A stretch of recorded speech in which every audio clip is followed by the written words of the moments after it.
Wait, is my mic on? Okay, it is. The captions weren't captioning, and I was like, oh no. Hello, hi Matthew, hi Hugs, hi Zawa, hi Charlie. Hello. Got any orcs in the? No, don't. It's okay. First of all, if he doesn't drop by, that's okay. Second of all, if he is here, he can lurk. It's okay. You don't have to. I'm gonna proceed as if he's not here. And we'll do a reading for him regardless of whether he reveals himself or not. But it's okay.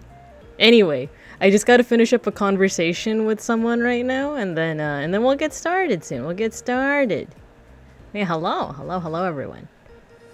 Got my water ready.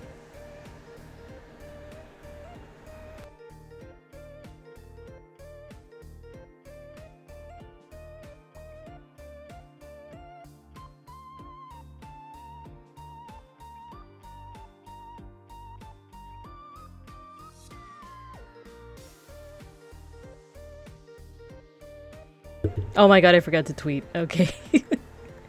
I'm finishing up a not to spoil anything, not to be a squealer or nothing, but you know, what's the thing they say? Big things coming. That's the conversation I'm finishing up right now.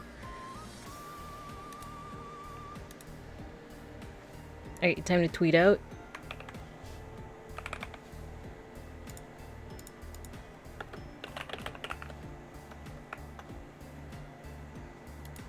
There you go.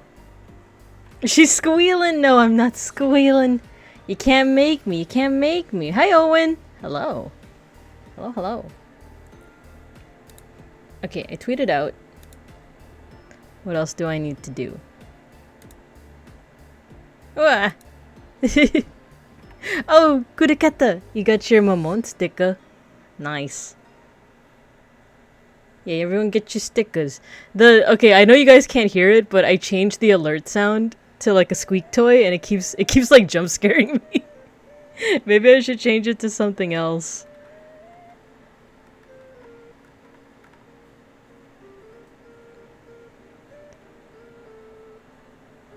Okay, let's switch over to the main screen. Whoa! Hello. Oh no, the sun is setting, so I have to like turn on the lights soon. And let me put on some music. Ah! Yeah, I think I'm gonna have to you guys don't hear it, right? Like, I think last time you guys told me that you guys don't hear the alert sound. It's like a squeak toy. It's just on my end, right? Or do you guys hear it? Because for me, it's always like, ah! Yippee! 30 stickers! Yeah, I realized that like I encourage you guys to get the stickers every time, and I realized I haven't really been looking at the number. Have any of you reached any like milestones yet? Let's see. So we got Kuriketa, you got 29 stickers. Charlie, you got your first sticker. Matthew got 41, nice. Hux has 30. Vitehite has 42. Hello, Vitehite. Hello. Not yet at 69. No music? Okay, one more to 30, almost. Yeah, let's put on some music. I'm thinking, I like the future funk a couple streams back, so let's put on some future funk. Yeah, it's a vibe. But yeah, I guess the sun is setting. It might be a little bit hard to see. I don't have my nails painted this time, because like the last time I saw my mom was on Mother's Day. And usually when I see her, she's always like, let's do your nails. Otherwise, you're gonna look, you know, not as fancy as you can be. But you know, we were too busy. We went to like a family party, and I don't know if I even talked about that family party, because I think the stream right after it was wait, first of all, how's the music in comparison to my voice? Can you guys hear me okay? But also, let me go close the window now that I think about it.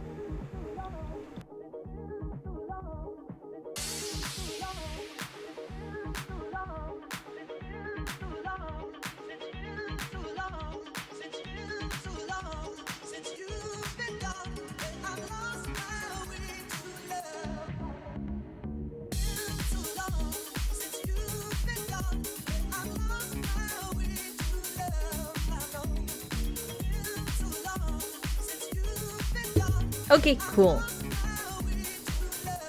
So I turned on the lights, closed the window. Light looks a little better, right? So maybe I don't have to turn on like my desk lamp. But yeah, how have you guys been? I realized, yeah, I don't think I ever did I tell you guys about the family party I went to? It wasn't really eventful. I make it sound like I make it sound like some chisme is afoot, right? That like some stuff happened. But no, it was actually kind of boring. Because, you know, those family parties, especially if you're like in a Filipino family like mine, it's usually like, you know, like the aunts and uncles, the titos and titas are all like in one room gossiping, or the titos are all like drinking a beer, they're barbecuing, that kind of stuff. All the cousins are like chatting with each other, they're catching up. Let's see. I've had enough family this weekend. Ready to go home and recover. Yes, recover those spoons. Yes. Hope you're doing well. Yeah, I am doing well.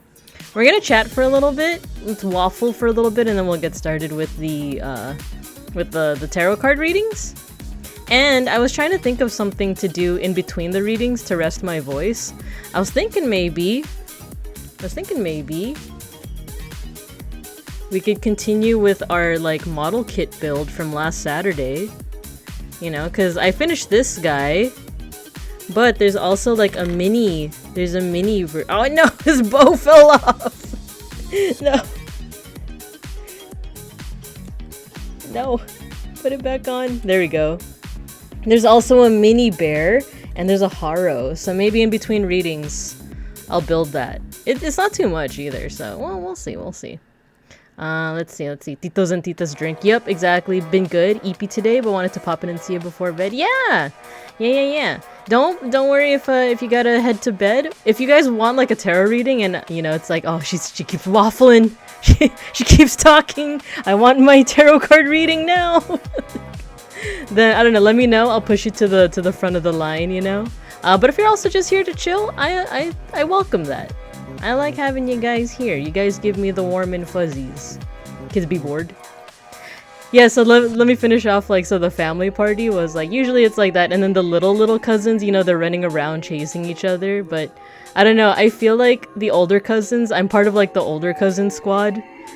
I don't know, like we just didn't have that much to talk about. It's kind of like whatever, you know, like we had some like we caught up on like, oh, you know, like I'm at nursing, or like, you know, one of my cousins is at nursing school, and another one is like a professor now at like a local, I think, community college. You know, and I haven't changed jobs at all, so it was just a lot of like, you know, oh, what are you up to? Same thing? All right. Cool. It got kind of exciting when we started bringing up like one of my cousins, like I think she sensed that we were like all getting bored, so she gave us like one of those hypothetical questions of like, if you had to be stuck at one age for the rest of your life, what age would it be? So we got some traction there. For her, she said something like, I would want to be stuck at 2 years old, because, you know, everything is new, you don't have any responsibilities, like, yeah, you poop yourself, but like, you know, no brain, you know, like no thoughts, head empty. Excuse me. So yeah, she said she'd rather be 2 years old for the rest of her life. And I see it, you know, I see the I see the ideas flowing, right? Because most of us all said like older ages. We all said pretty much like our current ages. Because I think I'm the oldest, actually. I'm the oldest of the cousins, so... oh no, you know what? I have two that are older than me, but like, they were either away or they were like the cousin that's ahead of me, she's a mom now. So she was like making sure that her kids weren't like, you know, jumping off the balcony or doing something weird. So I was the oldest cousin there, and I just said like, oh, you know, I'm in my 30s and I kind of like my 30s because like, you know, brain be fully developed or whatever, but I also have like somewhat of a stable job, and like in terms of like, well, she also said like, don't like, we're not gonna factor in like job security and stuff, it's just like the age, right? And so like, well, for me personally, I feel like I'm at the age where like I don't care too much about what people think of me anymore. Like, I feel like once you get to your 30s, you just don't give a crap anymore. Like, and that's coming from someone with like pretty bad social anxiety. Like, it's a weird mix of like, I care a lot, but I also don't. So, let me see. I would definitely go younger as long as I get to keep my job. That's what I was saying too. Like, I was saying like late 20s. No, yeah, late 20s, older 30s, I think is the sweet spot for me so far. It's very possible, right, that like I'm gonna reach my 40s and be like, nah, this is the sweet spot. Like, this is the good time. Actually making money in your 20s would be goated. Saku! Hello! Thank you for the raid! Hello, we haven't gotten started yet, we're just chatting about a family party and some hypothetical questions. But hello, welcome! Thank you for raiding. Let's go ahead and give you a shout out. Sakura Mikage. Nice, you're playing Final Fantasy. I've been wanting to play a little bit more. Maybe after today's stream. But so yeah, the question that we were asking, the hypothetical that my cousin asked our fellow cousins was, if you had to stay at one age for the rest of your life, what age would it be, right? So, let's see. She says that, but imagine being the vampire that got turned as a child that hates everything. I kind of also made that connection. I was like, wait, this is basically like in every single piece of like vampire media, that's the conundrum, isn't it? Like, like, you know, Interview with the Vampire had like the child, I forgot her name, was it Claudia or something? Who was like, this sucks, like everyone thinks I'm a kid, but I want to be an adult. I would go back to 20s. I definitely go back to 22, 24. For me, I would do late 20s, early 30s, but I think it's also, like I said, I have a pretty, like, cushy job. You know, like, I was gonna say, like, mental illness is, like, it's still there, but I don't know, like I said, it's, like, a weird mix of, like, not caring about what other people say and caring too much, so, I don't know. 28? Yeah, Aura. Same, like, I feel like 28 to 32 is, like, my sweet spot right now. But who knows, you know? I might be 40, 50, 60, and then I'll be like, yeah, this is the shit right here, like, this is it, like, I would rather be this age forever. I think of, like, oh, what comedian was it? There was a comedian that was like, when I'm 90, I'm gonna be going 90. Like, when I'm 90, like, you're just gonna be breaking all the laws. And, like, you know, if a cop pulls you over, it's like, I'm dying! So, I don't know, maybe 90s is the sweet spot, right? Like, you know how my cousin said she'd rather be, like, a baby for the rest of her life? What if that's elderly life? What if, like, you're 100 and you don't, you know, you don't have to think anymore? Like, your loved ones are gonna take care of you. You know, you could just eat, like, pudding and mashed potatoes and tapioca for the rest of your days. You could break some laws, you know? The guys are saying 28, late 20s, 25 probably. The What We Do in Shadows movie had a bit about kid vampires. Oh man, I never saw the movie. I love the series. What We Do in Shadows is so funny, especially, like, Matt Berry.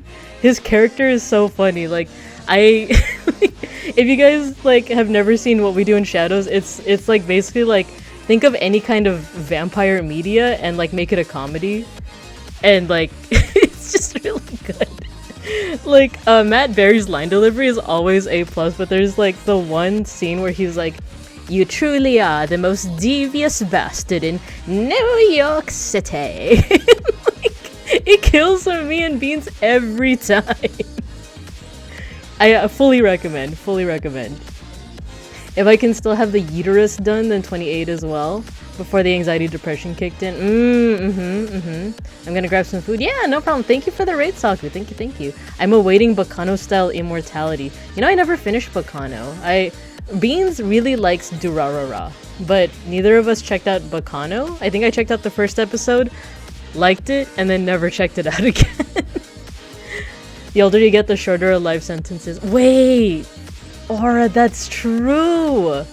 We could just break all the laws when we're 100, and it's like, what are you gonna do? Like, put me in jail for 2 more years, you know? But then you end up being the person that lives to like 160, you know?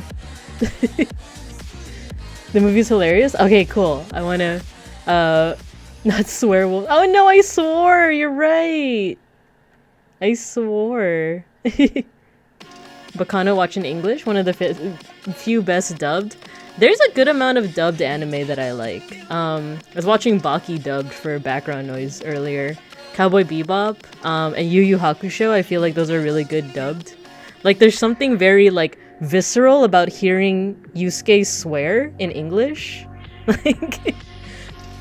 Like when I'm about to swear, Babinkubs, cover your ears.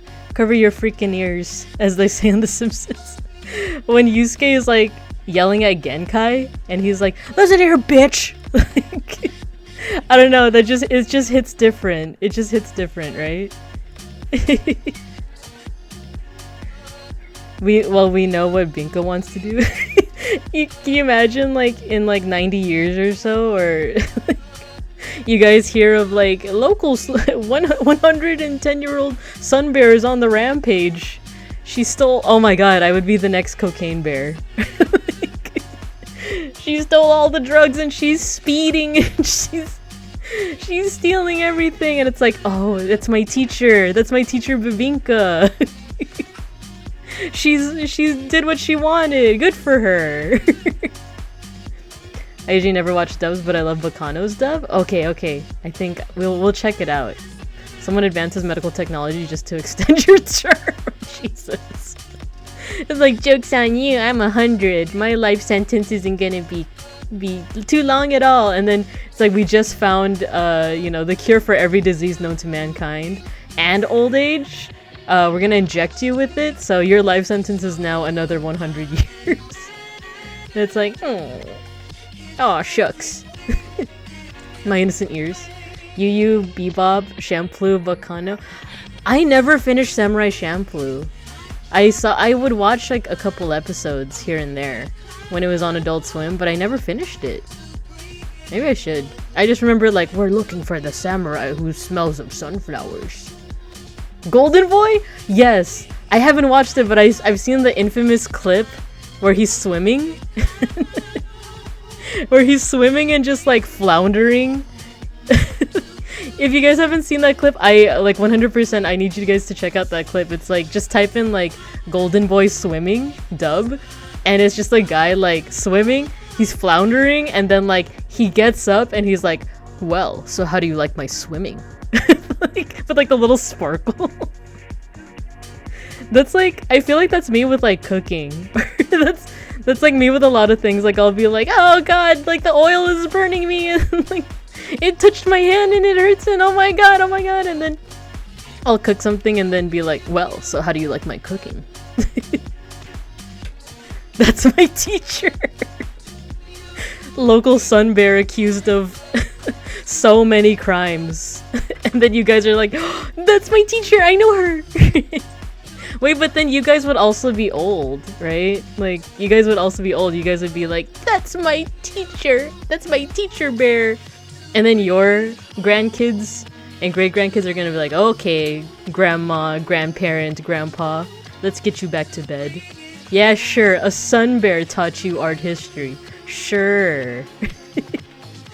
Bear raids a pharmacy, gets zooted on opioids, and rampages in a local sushi restaurant. Oh my god, Matthew. You know me too well. That's a little too accurate. Because Bakano is set in 30s USA and the dub goes out of its way to reflect the accents. Oh, is it like, you know, reach for the skies? Cheese it, it's the cherry toppers, you know? Golden Boy is incredible. And wholesome? Comfort anime? Oh man, okay. Okay, ad starts in 1 minute. We'll get started after we come back from the ad. Teaches on the telly. You overestimate my family line. You could adopt, you know? Like, or it could be like nieces and nephews. Us as ghosts elated on the news that Bibinka finally did everything she wanted to do. Yes, exactly for Bacano. Oh man, okay. I'm considering it. Reach for the skies. Me and the boys, you see. Me and the boys, we're gonna go rob this bank, you see. I'm trying to... Okay, while the ad plays, let's see if I can find some like 1930s slang. 1930s had many slang words, including hot mama and canary and scat singer? Well, no, don't worry. I know what that is. Like the skibbity boop bop, beep bop. I don't trust myself with anything more than a cat. Oh man, well that's gonna be your grandkid. Aura, you got your sticker. Nice. You got the Tahoe sticker. I want a slanguage of the 1930s. Okay, while the ad plays, I'm gonna look for some 1930s things to say. Slang phrases. Meow meow meow. Meow meow. Lucky none of us got dead, you see. Let's see.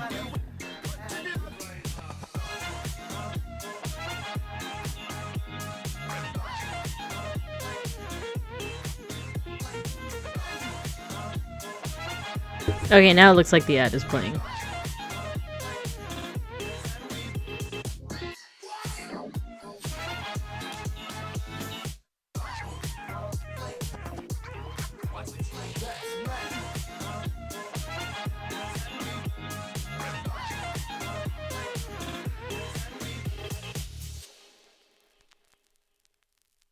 Am I going to get laid or am I going to remain a virgin throughout my college career?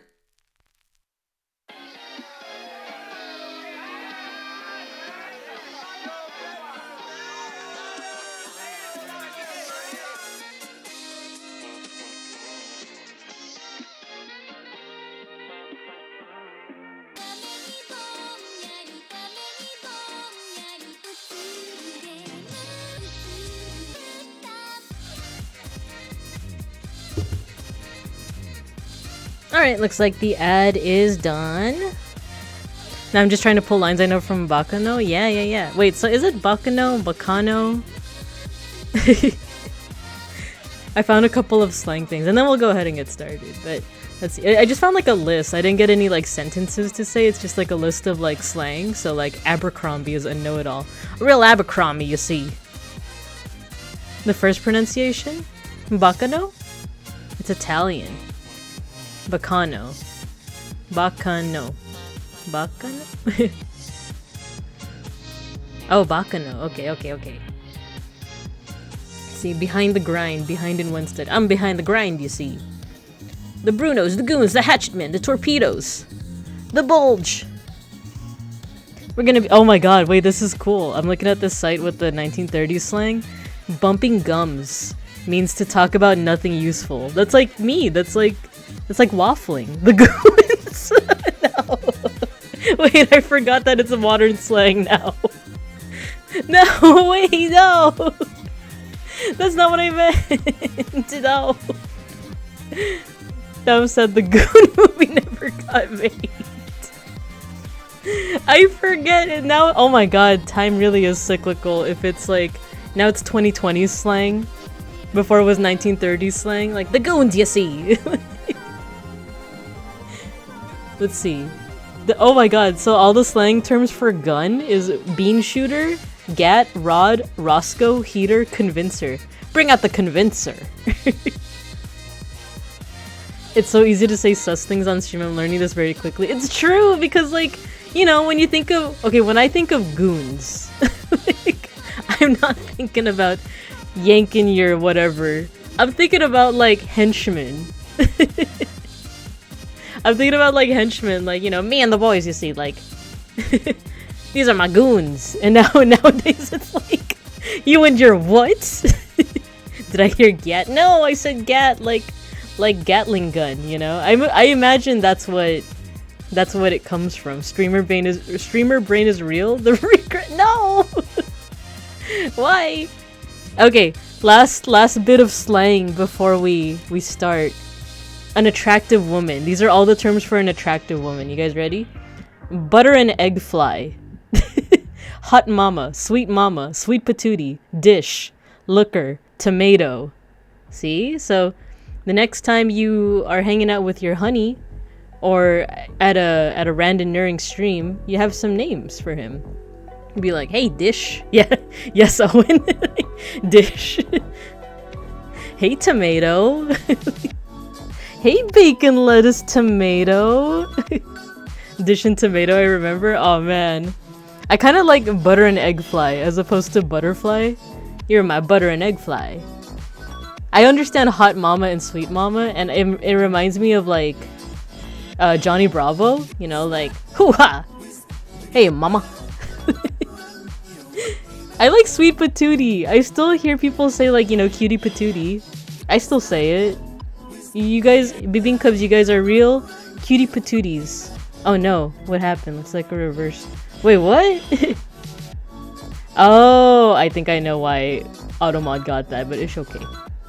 The Goon was a zombie apocalypse comic series about a bouncer just called Goon and his buddy Frankie doing odd jobs in a zombie-infested city. I would pay money for that. Don't worry, Hooks, I know exactly why Automod caught it, but you're good, you're good. Orby looks like a reverse tomato. Yeah, you're right. You're right. Instead of, like, you know, red body with, like, what is it, like, the green leaves, it's, like, the red tuft, right? It allows gooning, but not tomato orb. There's green tomato. That's true, but the thing is the leaves of the tomato would still be green, right? So Orby would be reversed because instead of the leaves, it's a tuft. It's a little tuft. I like saying that word. Okay, let's get started, shall we? So I might have to turn on the desk light once it gets once the sun completely sets. We're getting into summer hours now, so you know sunset's now gonna be at like 8 p.m. Okay. So I haven't opened up the, oh, I didn't prepare anything. Okay. I gotta do the command first. Tarot, there we go. Let's pin that. There we go. Leave it up. I'm so happy about summertime coming. Oh, yeah, the queue's, wait, the queue's not open yet. The queue's not open yet. Let me just go through the rules real quick. So yeah, 1 reading per stream. Please be patient and respectful. Like I said earlier, I'm gonna take a break between every reading, so I might assemble my bear guy, or who knows? Because I need to rest my voice every so often. If you leave before your slot comes up, unfortunately, I can't give you a reading. If the queue's closed, don't ask me to reopen it or extend it. And then type leave if you need to leave the queue. That way, someone else can enter. So, hi Trip Hazard, hello. Mod privilege doesn't get you in the queue faster. It's true. It's true. So, couple more rules. Newbies will be prioritized over the folks who have gotten a reading before. So, if you've gotten it before, you know, give like about a minute or so before joining. So, you know, when I open the queue, don't just like right away like type in join. Give me a minute so that like newbies can join as well. And then you guys are free to join. But if you've gotten a reading before, you know, just do your due diligence. Just make sure that like other people can join as well. And then, like I said, I'm gonna take a break in between readings. So if you guys agree to all that, I'm going to open the queue. But Trip Hazard, hello, I'm doing a tarot reading. So if you want to join, since you're fairly new, you just joined last stream, you can join in if you want. But if you also want to lurk and just chill with us, no worries. You missed out on us learning about... No, don't say that, Matthew! No, we weren't! But yeah, it's up to you guys. So, I'm gonna open the queue. let the newbies enter the queue first. Give me a minute, and then everyone else, if we don't get any takers, then I'll you know, you guys can join. All right? I've been gooning since the 30s. With that, like, no, I'm not on Say So. I'm not. I'm a Say So teacher. Okay, queue's open. Quick, a distraction. There we go. Okay, we got some folks. We got Charlie. We got Trip Hazard. Nice. Okay, wait, who tried to enter before I opened it? I want to say, oh yeah, so it was Charlie and then fish. No, there's no fish here. I was gonna do like, oh man, I should distraction aware. I was like, should I do the keys thing? But I think my keys have something that could potentially dox me. So, wait, I don't have to show it on stream. I could just. Oh, you want the keys? You guys want the keys? You guys hear? Can you guys hear it? Oh, you want the keys? Look at the keys. You could jiggle. You like the keys? Yummy jingles. I'll headbutt the screen. Not again. You guys have to check out the Gabba's battle and Shinri key one. That clip is so funny. You want the keys? Okay, those who are not newbies, feel free to join the queue if you so please. That includes, I know Matthew, you were wanting one, right? So yeah, we'll keep it open. I think my limit for today's queue is 4 or 5. Because by default, I'm also going to be doing one at the very end for my Kami Oshi. For my Kami Oshi. Just so, like, I don't know, like I said, so I guess a couple of you during random stream today mentioned that I was doing a tarot stream. I thank you for that. Thank you. But also I get super shy. I'm like, ah! Oh god, I don't want to be perceived by my Kami Oshi. But so you know, there's a chance that he may be like lurking, in which case like I want to give him the freedom to lurk. So by default I'm gonna be giving him a reading at the very end of the stream, so he doesn't have to join the queue. He gets Kami Oshi, you know, like privileges. Get perceived. No. God. But by default at the very end I'm gonna give him a reading as well, just so that he doesn't have to like reveal himself. It's also very possible that he's not in the stream, you know, like if he's resting, he needs to rest, you know. But give the green man my slot. Ah, okay. Well, I'll let you know. I've had keys jingled at me twice today, which is weird that it happened twice. Yeah, because in the taco stream, right? Like, oh, the keys. You want the keys? Get supported, get noticed, get perceived. I like that. You three like said like essentially the same thing but with different words. Get supported, get noticed, get perceived. A tarot reading VOD for random nerding. Yeah. I'll even make it a clip or a what's it called, a highlight, you know, just because I know he also has the he like me for real. We have the social anxiety. So but yeah, okay, let's see, join me in appreciating. Oh, okay, I was like, what happened? Thank you for shouting out the green orc man, the office orc man. But let's go ahead and get started. So let's see who is. Wait, I forgot my commands already. Is it list?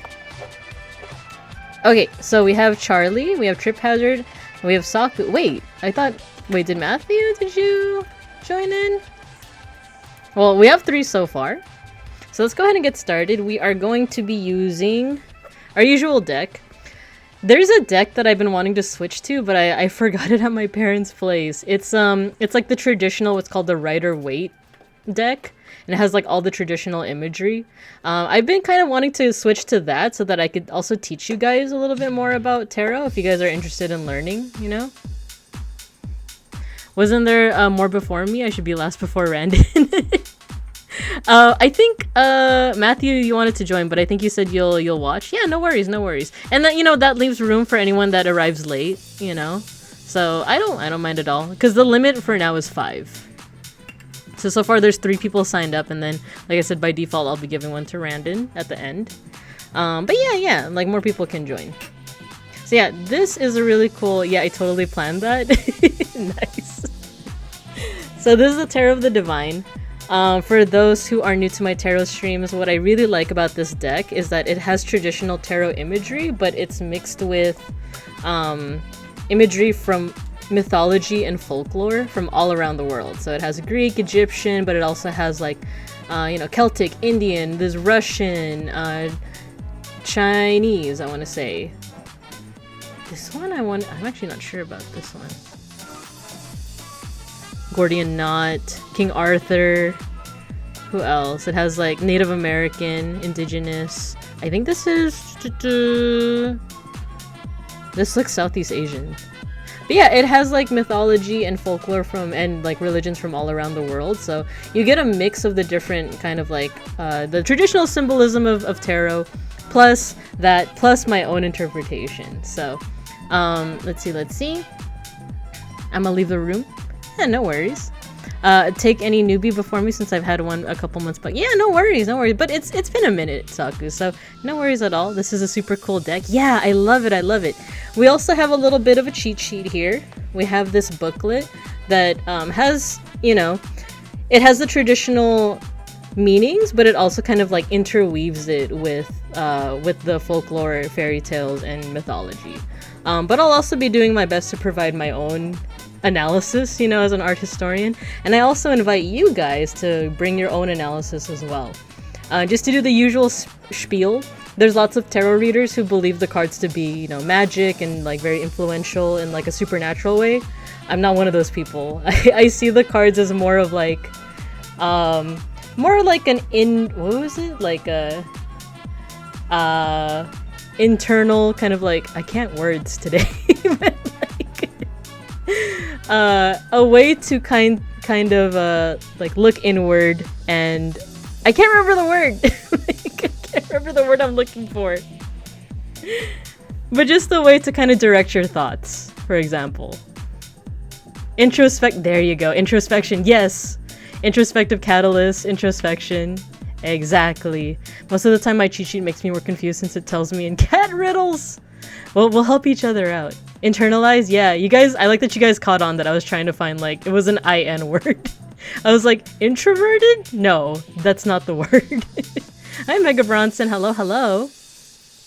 If you'd like a tarot reading, the queue is open, but only if you want. So yeah, we're gonna do a reading for Charlie. I'm gonna do just a 1-card reading for everyone.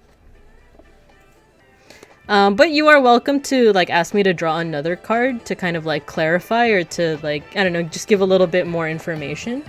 If you have a specific question in mind that you want me to like, not necessarily ask the cards, but like just to kind of help lead the reading, you let me know. But otherwise, you kind of treat this as like a vibe of the day or kind of like just a question to think on, if that makes sense, or just a theme to think on. So with that, let's go ahead and shuffle.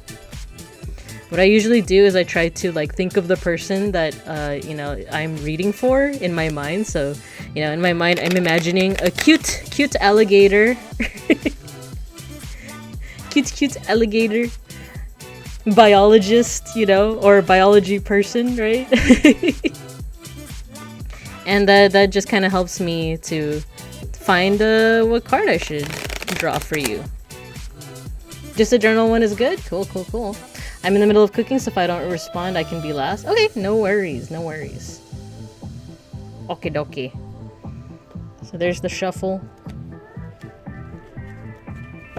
I didn't really I usually do like a little pre-shuffle before the stream starts, but I did not do that this time. So we might just do a little bit more. Oh, nice. You know the commands now. Yeah, you're number 4, and I'm also doing a 5th one at the very end. Okay, so now from here on, the truffle shuffle. Angrily truffle shuffling. Okay, so I'm gonna pick a random card. Oh wait, sorry, give me a second.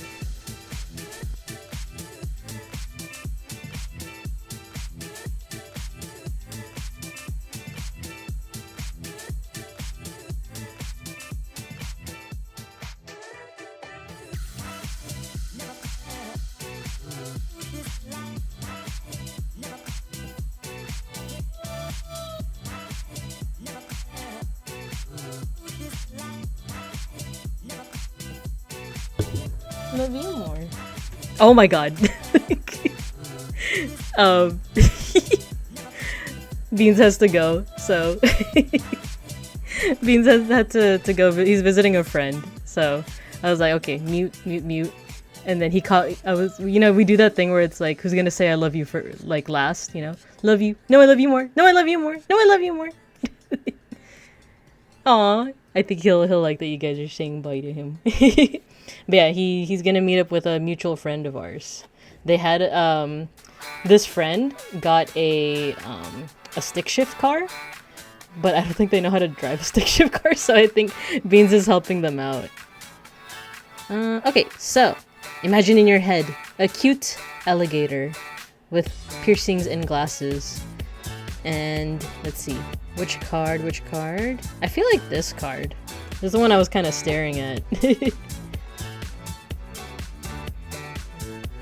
Okay, so this is the card for Charlie. And it is... Oh, cool, we saw this one a little earlier. This is the Knight of Swords. So, you know what? Let me turn on my desk lamp. It is starting to get a little dark. Ah! Flashbang! I'm sorry! Can I lower the light a little? I'm sorry, you guys all got flashbang. Lower the light. Blinded! I'm sorry!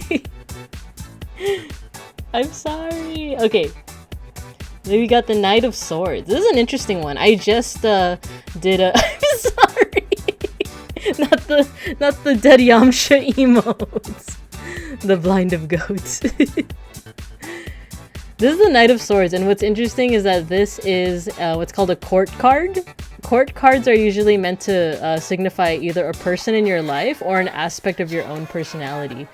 Because I actually don't know how much you already know, Zawa, about or Charlie, about tarot, so let me know if there's anything else that I need to explain. But tarot has like 4 suits, and they are divided into wands, which represents fire, cups, which represents water, swords, which represents air, and coins or pentacles, which represents earth. I don't know a lot about tarot. I think it's cool. Yeah, cool. So that means I get to go into waffle mode, and I get to explain a little bit more. So there are those 4 suits, kind of like the 4 suits of like a traditional like playing card deck, like hearts, diamonds, that kind of stuff. And those different suits all signify different things. So you got the Knight of Swords.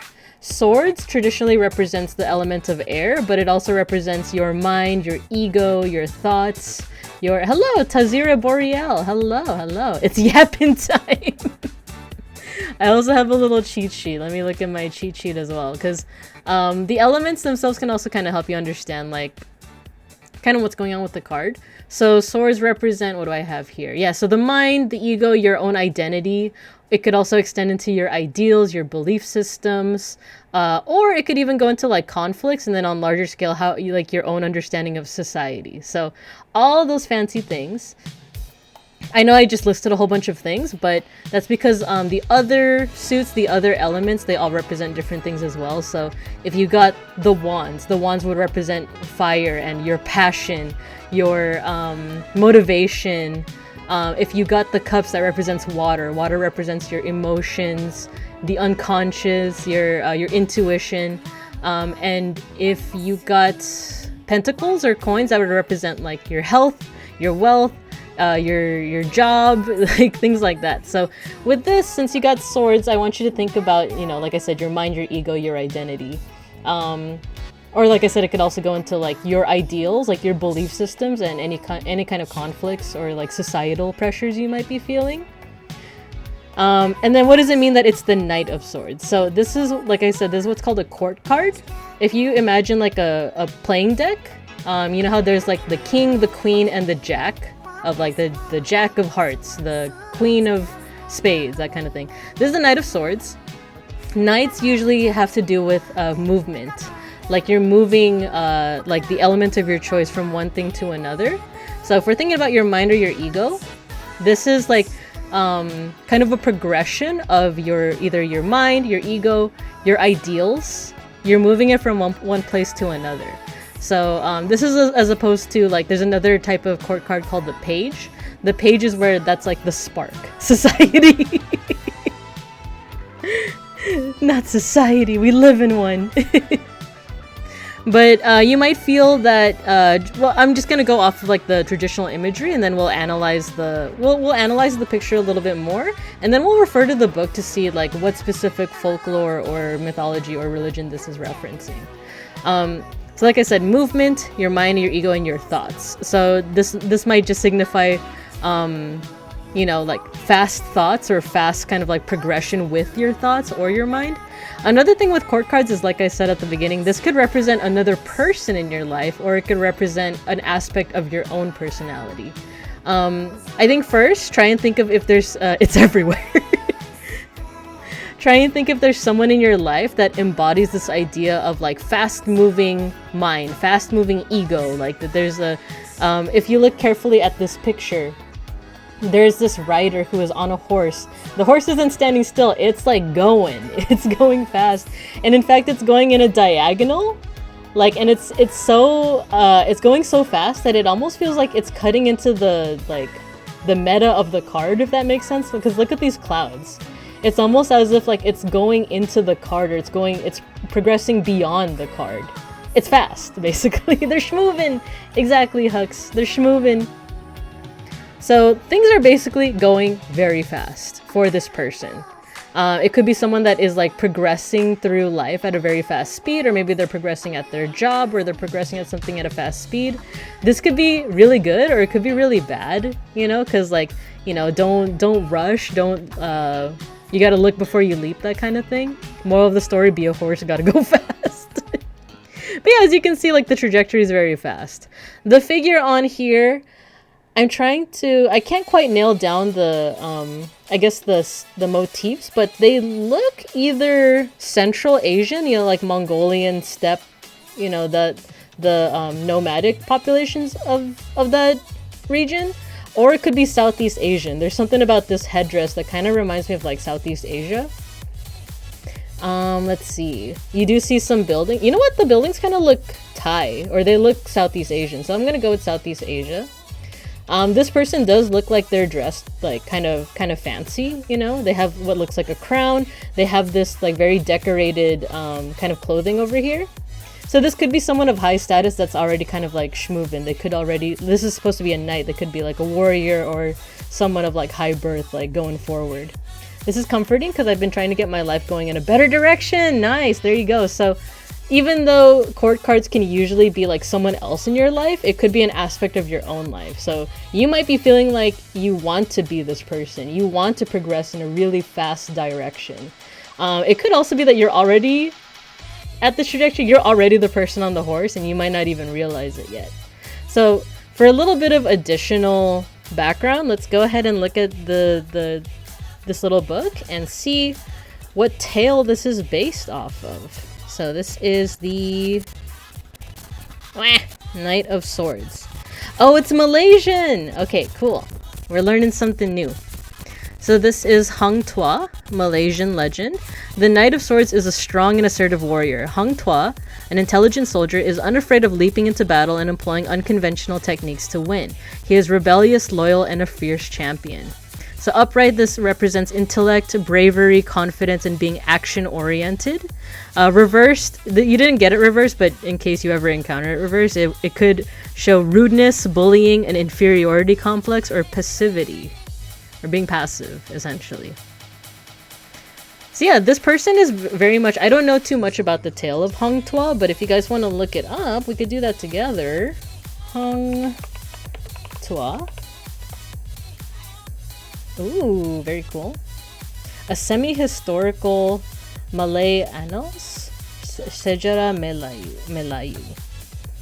So this is, semi-historical. That's really interesting. So I'm going to go ahead and put the Wikipedia article in here. Maybe that might also give you some extra guidance. That this might be positive first reading. Yeah, exactly.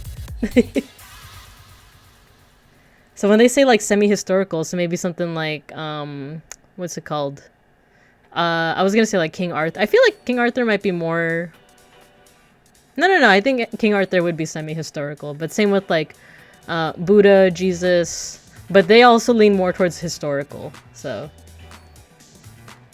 Ooh, cool. So legend, according to legend, Learns silat. He learned silat. That's awesome. It's a martial arts. I I was gonna say like I don't really know a lot about silat, but I did a Filipino folk dance that incorporates silat. So as soon as I saw that word, I'm like, oh, I know that. Laksamana. Sultan's ambassador. I'm just kind of like scrolling through the Wikipedia article. But basically this is an epic figure. Hang Tuah, so under legacy it says Hang Tuah remains popular in Malaysia, embodying the values of allegiance and loyalty. The legend of tragic friendship between Hang Tuah and Hang Jebat represents the conflict between loyalty and justice. Hang Tuah is associated with the saying, Tekan Malayu hilang di dunya. Let's see what the meaning is. Never shall Malays vanish from the earth as long as they adhere to the religion of Islam.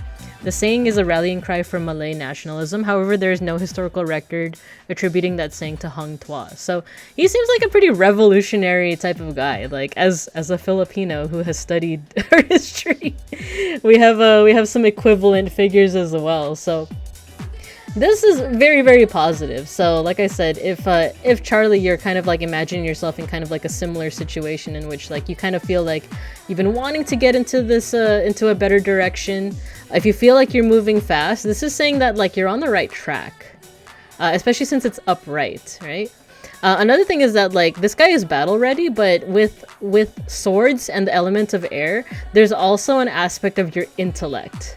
So it could be saying that like we are no longer like, I guess IRL warriors with swords and stuff, but basically this is saying to also have a balance between like, using your intellect and using your power.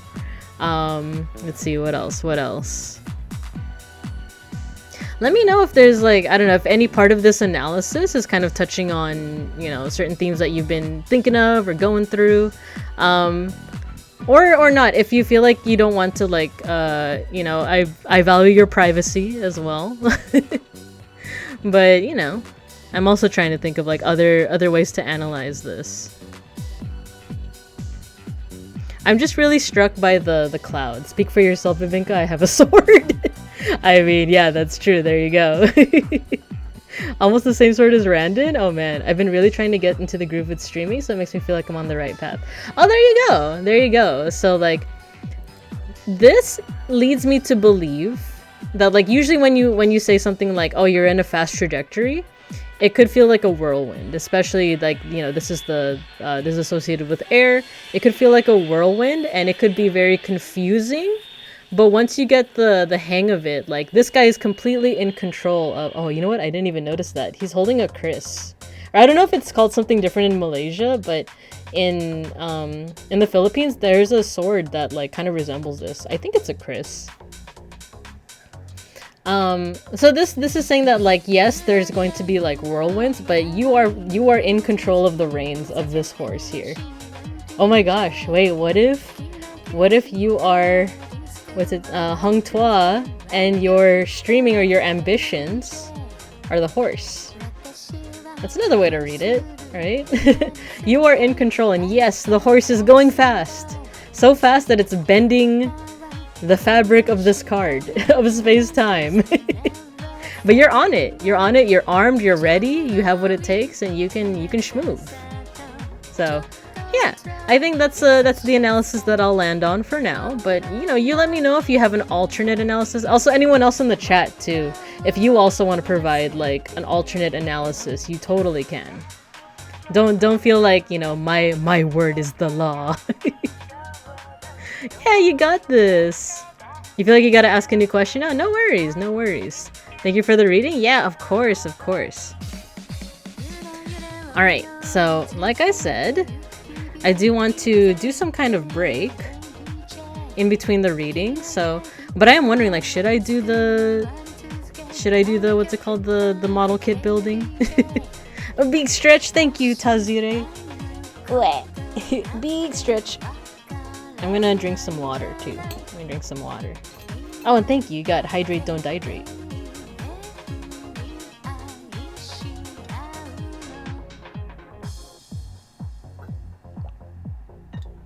Oh, thank you for the pet. I'm gonna meme here now. Have a nice stream. Thank you, Charlie. Thanks for dropping in. Thanks for requesting the reading. I appreciate it. Good night. Have a good rest. And you got this. You got this. Woo. Nice. Okay, so how about this? We'll go next. So the next one is Trip Hazard, but if it's okay with you, Trip Hazard, let's take a little bit of a break, just a teensy bit. And then we'll do your reading. We're gonna do a little bit of building. Rest is good? Okay, cool. Don't worry. I'm gonna give myself like a 10-minute limit. See how much we can do in that span of time.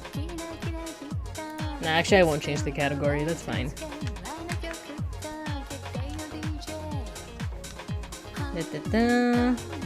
We're gonna build the little bear guy. Hello, Vite. I have returned with dinner, mac and cheese for tarot watching. Let's go. Nice. We're taking a teensy break just so I can rest my voice. We're gonna see how much we can build in 10 minutes for this little bear guy right here. I think it matches the one that you said you built. So let's do that. Let's see, we got I and J.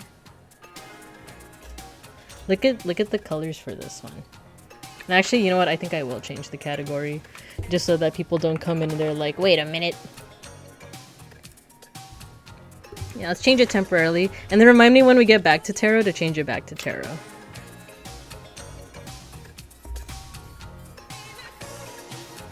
But this is an opportunity for me to rest my voice a little. And you guys get to see a little bear guy being built.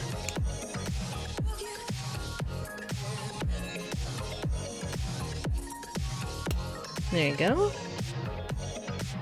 I think I should also do like a timer, huh? Let's do timer 10 minutes. By the way, I've been playing around with a certain idea. I was making my schedule for the summer. Cause yeah, I usually do plan my streaming schedules like way ahead of time. It just helps alleviate, you know, like my own anxiety and such. And yeah, so one of the things I've been thinking about is study streams. Like, have you guys heard of Pomodoro streams where you like work for 45 minutes or so and then you take a break for 15 minutes? I follow, one of my favorite streamers is Tipanya. Hi Rhombus, hello, good evening everyone. I still need to build my bear guys. Yeah, no worries. You like that idea? You like Pomodoro? Cool. I've been thinking about it because I have some books to study Japanese. I've really been wanting to study more Japanese. Let's do the ears. So, let's see, J and I, 6. Oh, I guess these are the parts.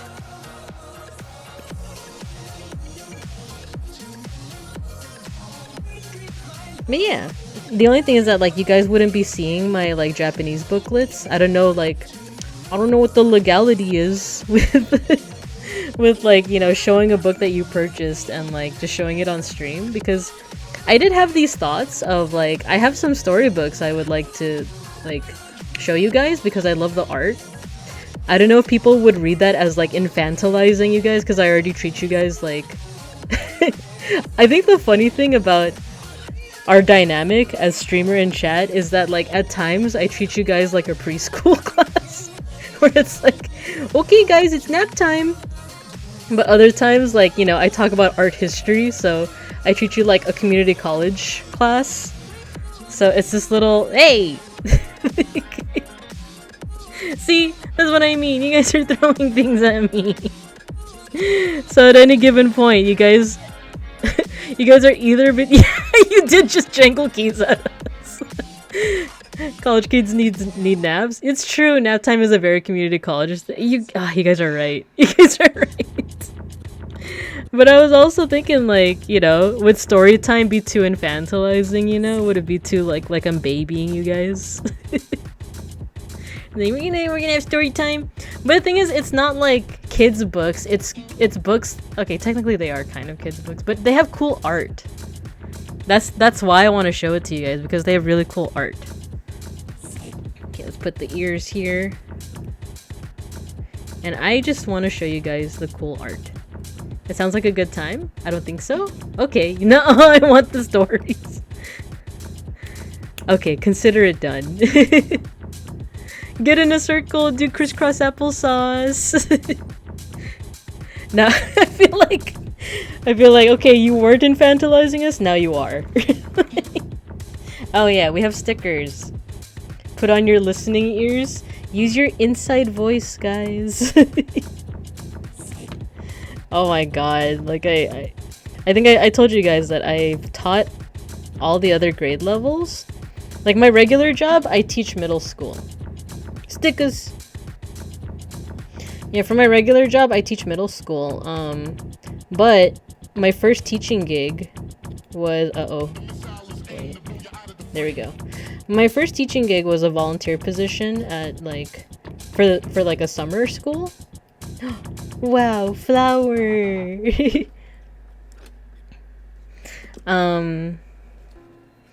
And yeah, I've taught little ones before, but I've also taught high school and middle school. Where was I going with this? Like, why did I bring this up? Oh, I guess what I was going into is that like each different age group has their own struggles. Like I mentioned this before, but teaching little kids like kindergartners, it's basically a performance. You basically have to be a clown.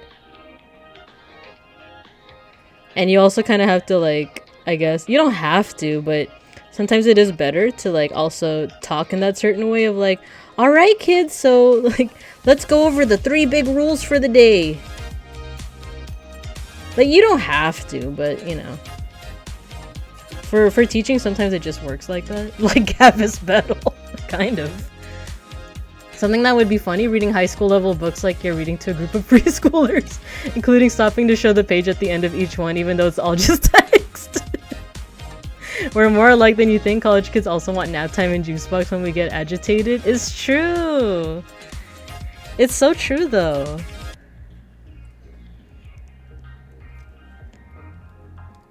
Okay, in that case, yeah, maybe I'll do story time with you guys. But also, like, you know, I like the idea of, like, study streams as well. But, oh yeah, so the whole reason why I brought that up is because, like, I don't know what the legality is of, like, me showing you guys my, like, Japanese learning books.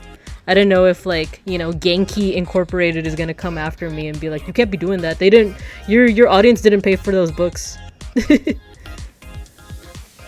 Okay, put a little nose sticker.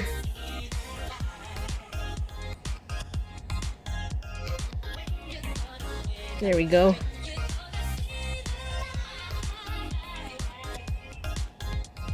Little nose sticker.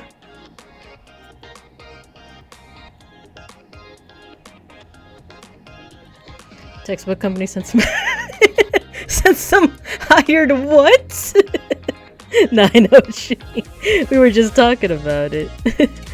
some hired what now? Okay, so we got all the stickers, we got the ears, so let's go ahead and connect the back of the head.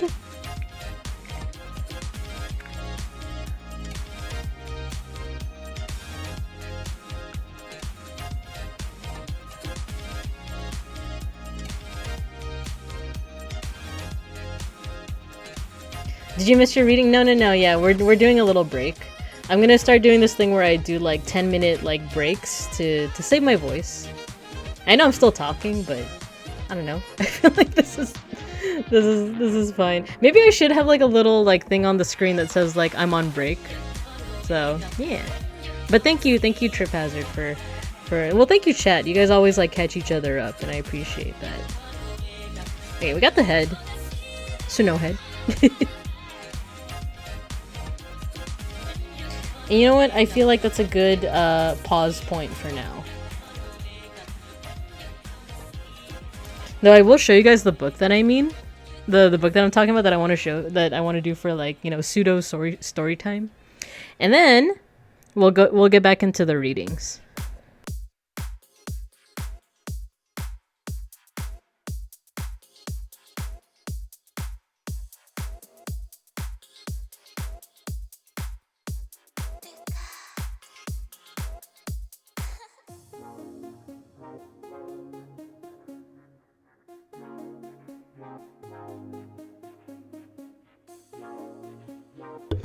Okay. Let me put this away. We still got 2 minutes on the timer. So this is the book. Oh, hello, Toga Nebula. Hello. Pause point. I fell asleep, but I'm here. Yeah, hello. Thanks for joining the queue. You're, I believe, the last one for now. If I have energy at the end of the stream, I could probably take more, but we'll keep it capped at that. So, yeah, I was just talking about, like, you know, I might want to do story time with you guys sometime. If it's not legal, you know, if like, Chris Van Allsburg sends his goons after me, then maybe this will just be like a Discord stream, but, the reason why I wanted to show you guys this one, did you end up doing Randon's reading? Not yet, I'm gonna leave that for the end. For the very end. But this is cool because it's just these illustrations with little prompts. Like, my teacher in elementary school would use these as ways for the kids to, like, get their creative thinking on, you know? Like there's no further background other than just this picture and this prompt. So it says, under the rug, 2 weeks passed and it happened again. And then this is the picture. So there's so many questions, right? Like, what's under the rug? What's he so scared of? You know? And then it made a picture of Brandon. No, yeah, so like this is what my English teacher, well, not English, I guess, like when you're in elementary school it's just your teacher, right? So this is what my teacher, like, she would have us like think of, like, okay, continue the story. What's going on here, you know? So, you know what? Thinking about it, I think my teacher was getting me ready to be an art historian. Cuz, you know, it's like the thing that we studied before, like, what's going on here? What do you see that makes you say, "Oh, that's my timer." I was like, what the hell was that sound? Okay. That scared me. But you guys know what I mean? Like, no rush? Well, no worries. That's all I wanted to show. Ah! Oh yeah, you got your sticker. But yeah, if you guys are interested in that idea, a little bit of story time, we'll do that. We'll do that in the near future. But otherwise, let's go ahead and change the category back. See, I remembered this time. Let's change it back, and now we are doing a reading for Trip Hazard. Even though I did remember, but I just have to put the list up. Okay, cool. We have Trip Hazard, we have Saku, we have Mega Bronson, we have Toga Nebula, and then I'll finish off with a reading for Randon. So how about this? I'll close I'm actually gonna close the queue for now. And we'll see how I'm feeling by the end. If I have the energy for more. But okay, let's shuffle. By the way, you guys see my bug bites? I'm allergic to mosquito bites, so I went to Beans' brother's birthday party. And it was at his girlfriend's place, it's a really cool place, but I realized as I was walking in that I already had like a mosquito bite. Let's see, and like I said, I like to imagine the person that is requesting the reading as I shuffle, so since I only met you yesterday, I am kind of like associating you with the little kitty game Trip, but also your comment that the game is like soup for the soul. So warm and fuzzy feelings, basically. Okay, let's shuffle a little bit more. And let's go ahead and draw a card.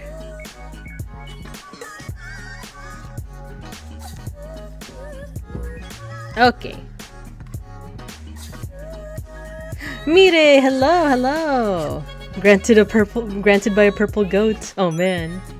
Hello Mire, hello. Thank you for joining. I just closed the queue, but if you want me to reopen it, because I think it's been a minute, right, since we did a reading for you.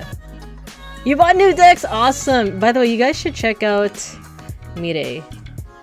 Let me do this shout out. Magic Mirei. There we go. You were doing just chatting last time. But she also does tarot card readings. So, you know, give her a follow, check her out as well. But okay, let's go ahead and draw for Trip Hazard. And you said you had a question in mind. If you want to keep that question private, Trip, you can. But if you want to put it in the chat, that also works too. It depends on you. Want to respect your privacy. I'm feeling it more towards here.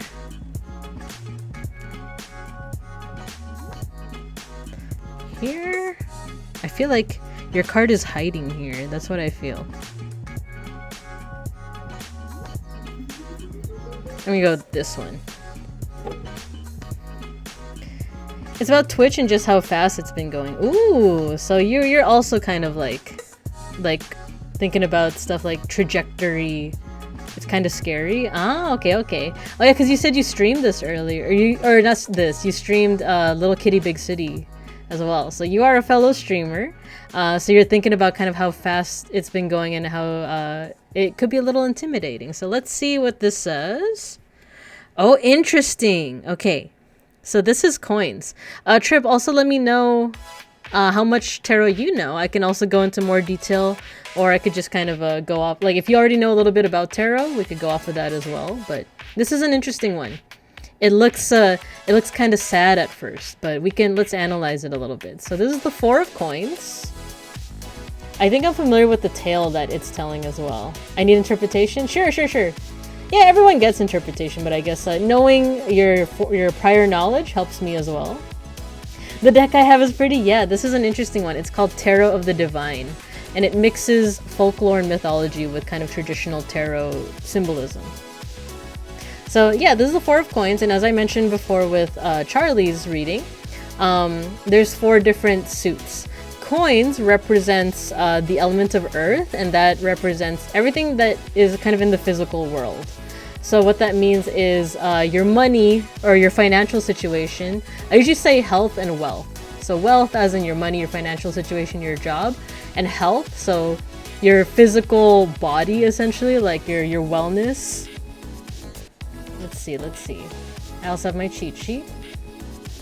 So the things around you, your job, your finances, and then it can also represent things that you create, such as a craft or service. So if we're talking about Twitch, if we're talking about streaming, this can also be representative of that. So one way to analyze tarot cards is to, like, all those things that I said, put them in place of the coins. So let's say that this is like, the coins are representative of your Twitch career. So we're seeing them here on this wall. They're kind of like hanging aloft, you know, they're hanging above this solitary figure. And if you look carefully, it's a small girl. She's holding a match, and she's out in the snow. It looks kind of depressing, right? And she still has like a little match. I do know the story that's associated with this. It's kind of like a sad tale of a girl who I think it's the matchstick seller. She's a girl that's so poor that all she can do is sell matchsticks and hope that people buy them. But then I think it becomes so cold that she ends up using up her own matches to keep herself warm. And the sad ending is that, like, she eventually does die, but because she was such a virtuous person, she goes to heaven. She gets reunited with her loved one. So it's like, it seems like it's supposed to be a sad ending, but then people were like, oh, it's a little too dark. Let's spruce up the ending a little bit. But that could also be symbolic of this card as well. I don't like this omen. No, okay, let's see what we could do about it. So that's the story this is based off, but let's see what the symbolism is with the card itself. So like I said, this is the ideals of like your streaming, your hello heavily salted fish, hello Sime, hello. And then this could be representative of you, or this could be representative of something else. So wait, sorry, give me a second. I just got a text message from Beans. He's asking me what I want from this ramen spot. So, sorry, give me a second.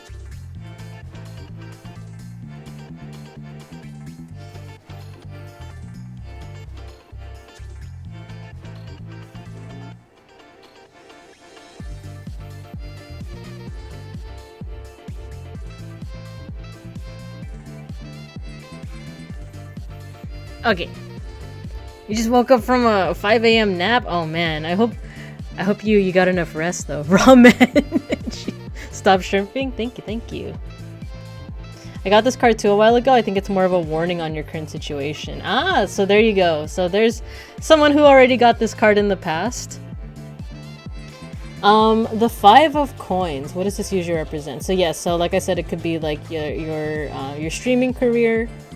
This could be you. It could be that like, here's one thing is with this card that I remember reading from like another analysis is that like she's standing next to a church, and usually when you see the traditional iconography of this card, it's two people that are like trudging through the they're trudging through the snow, but they're not going in the church. That's the thing. And the thing is like, it depends nowadays, but traditionally a church is seen as a place where you could get sanctuary, a place where you could have safety, right? Meanwhile, this person is like outside of it, which has a, you know, it has its own symbolism. You can take this as you will. But one of the readings is like, why isn't the person going in the church? Like they're just suffering, not for the sake of suffering, but like they're kind of blind to the fact that they have options in front of them. But another interpretation is maybe the church kicked them out, like, or maybe they're feeling like the church kicked, or that they wouldn't be welcome at the church. So one interpretation that I'm getting from this as I'm speaking is that like, maybe in terms of streaming, you're feeling like maybe you don't quite feel like you've, how do I say this? Like, you might not quite feel safe yet, or at least like set in it. Like you don't feel like you can set foot in the church just yet. But it's also very possible that like you can get comfy in it if you want. It might even be like an anxiety of like stepping foot in the church that is preventing you from getting comfortable. Let's see what the chat is saying. I also woke up from a nap, a different time zone nap. I know exactly what it means, and it confirms the thoughts I have. Ah, okay. You said this to me last time. This was something I took from it and very much appreciate. Nice! Sanctuary! Yeah, I think about, what's it called? Hunchback of Notre Dame? Sanctuary!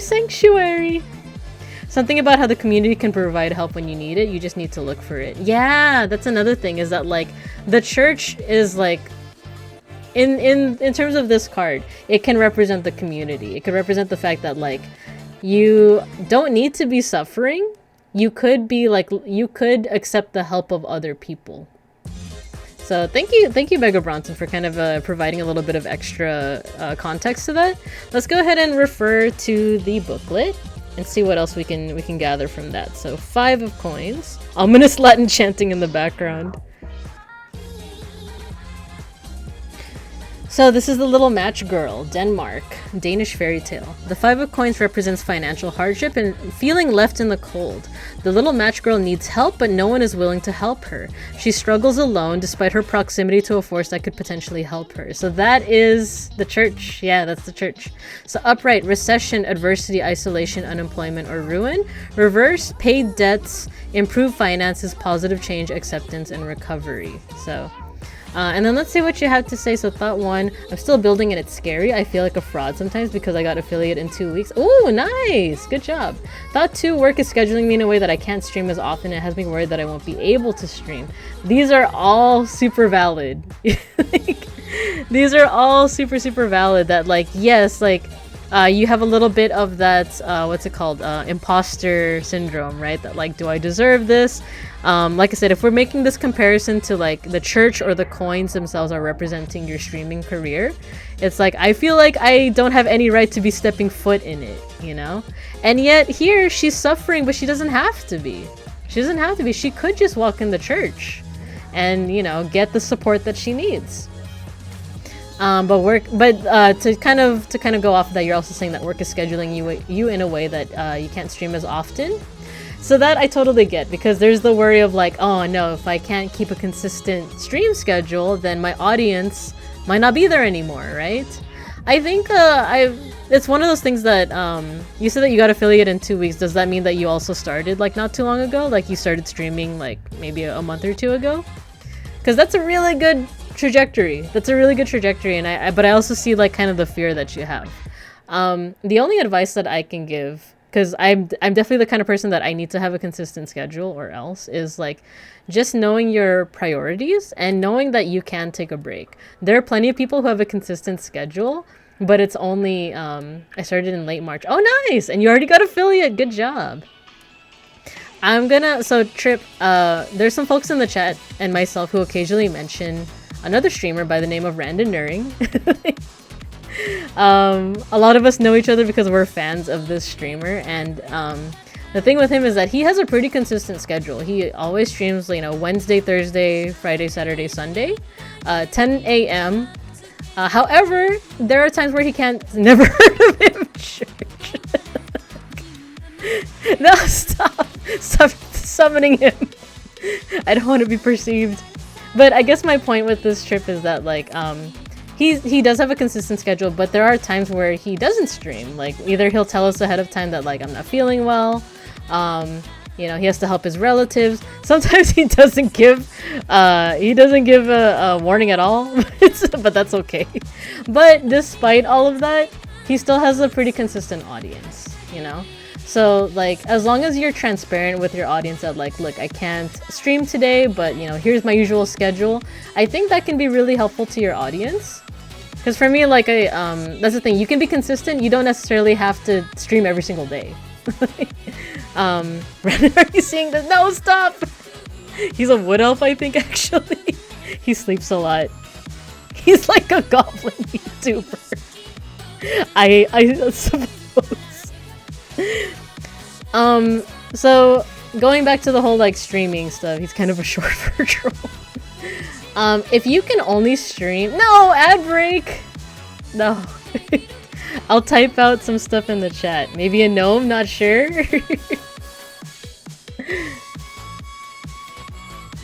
I'll continue after the ad break. The milky. Let me take a sippy. Let me take a sip break.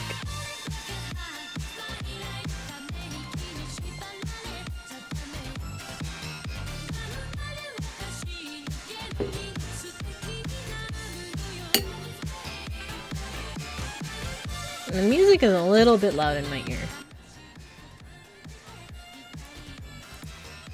I'm also gonna check on some text messages real quick.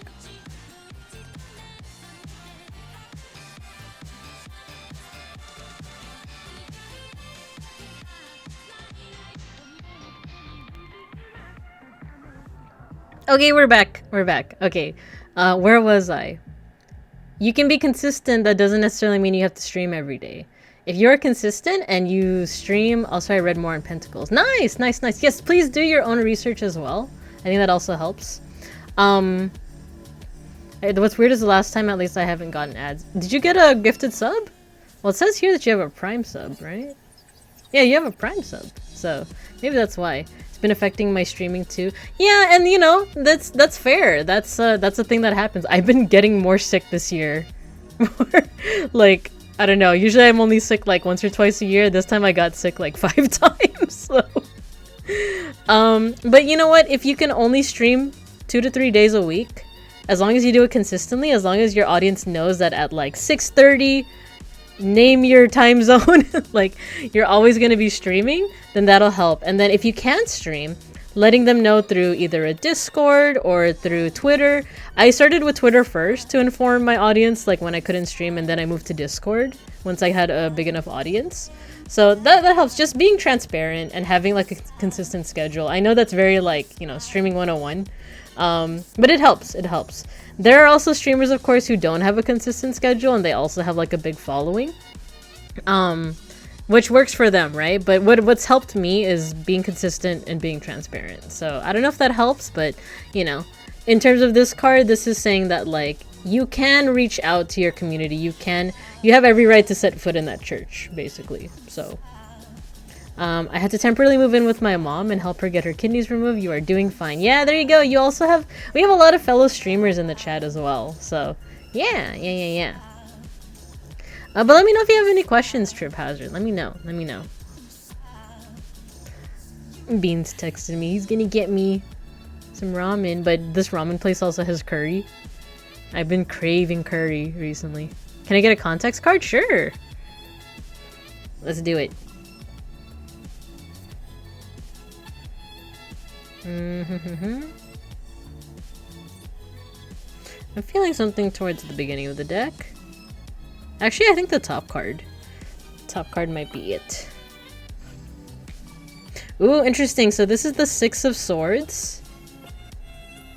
I'll have you have a closer look to it. What's interesting is... Oh, the swords are on the box itself. So this is from a Greek myth. I forget which one, but we also have the book to kind of give us more information. Swords has to do with your ego, your mind, any conflicts, and your ideals. What's a context card? Oh, basically it's just like to draw another card to see if it can kind of add in like more context to the card you already drew. So here, swords, like I said, it represents your ego, your mind, your ideals. And here it is supporting this parent and child who are rowing their way to safety. Playing Pot of Greed, yeah. I play Pot of Greed, which lets me summon Pot of Greed. She's rowing away to land. And if you know a little bit of the context of here, she's rowing away from danger. But the thing is, they're not rowing away in like a fancy boat. She's in a chest. Like, this is not ideal. This is not planned. This is, you know, like, doing so for necessity. They're going to safer waters, but because they have to, and they're not necessarily like, it's not necessarily like a smooth sail, so to speak. So let's go ahead and look at the context. So Six of Swords. This is Danae and Perseus. Oh my god, you guys should look into Danae. She's one of those people that, like, became how do I say this, Zeus had eyes for her and she was impregnated. But you know how, like, oh, one of the in one of the Greek mythologies, like, Zeus impregnated someone in the form of a swan, and in others it's the form of an ox. Here it's a shower of coins, and you'll never believe what they call it. It's a golden shower. Anyway, so the Six of Swords represents leaving behind tumultuous waters for a future that is calm and promising. After being imprisoned by her own father, Danae and her young son Perseus escape. Perseus will eventually grow to defeat the Gorgon Medusa. Upright, this is healing, moving forward, stability, escape, and journeys. Reverse, it's feeling trapped, instability, cancel, travel, abuse, and unresolved issues. So I thought this emote was a frog. Rap collab when? Soon. Actually, next week. Why are you fucking everyone? I could actually go into like an academic reason for that, but I feel like that would take away too much from the reading. But yeah, usually this card is associated with, like, you're moving on, you're getting to safer waters, but it's usually like because you're exiting like from a least stable, like a less stable or a less safe situation.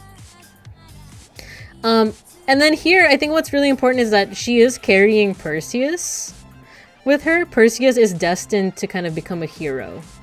So, hello Danny Dan777. Apologies, the queue is currently closed. This is pretty much like all the readings I'm going to be taking for now. But if you still want to chill and lurk, that's completely fine with me. But sorry about that. But yeah, so in terms of like putting these two cards together and finding some context, this card has me less worried. Yeah, exactly. So like, if this is saying that like you should depend on like the structures in the community around you, it has you thinking more. Good. This is saying that like all in all, it could lead to something great. It's just that you might not necessarily be able to reap the rewards of it right away. Because like I said, this is Perseus. He's still a little baby. So like he's not gonna become the Gorgon Slayer anytime soon, but it will happen. So this is almost like saying that like there is a long-term goal that you're reaching towards, and you know, so long as you kind of set foot in that church, so long as you find the security that you need, you will eventually attain it. So I do like that you said that it has you thinking more. So, you know, any other interpretation that you have? Exactly. Things suck now, they will get better with effort. Exactly. So, but if anyone else has an alternate interpretation, feel free to let me know. And if you have any questions, Trip Hazard, you let me know. Otherwise, that is your reading. I hope that helped in any way. Man, let me go ahead and get another sippy.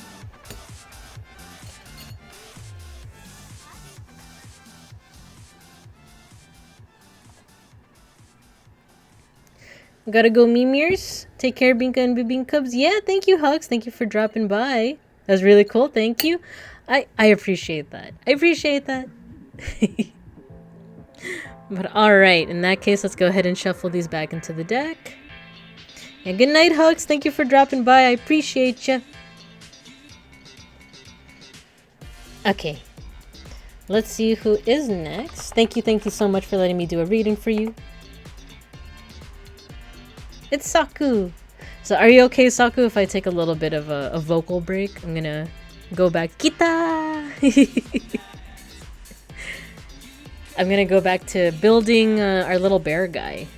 Our little one here. Just for about 10-15 minutes. Rest? Thank you. Let's do...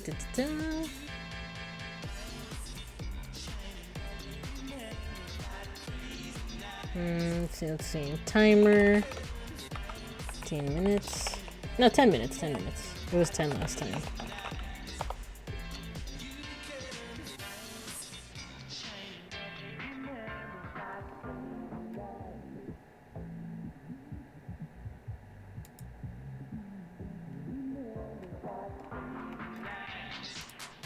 Oh my god, did my category never change? Did I not click, like, done? Oh well.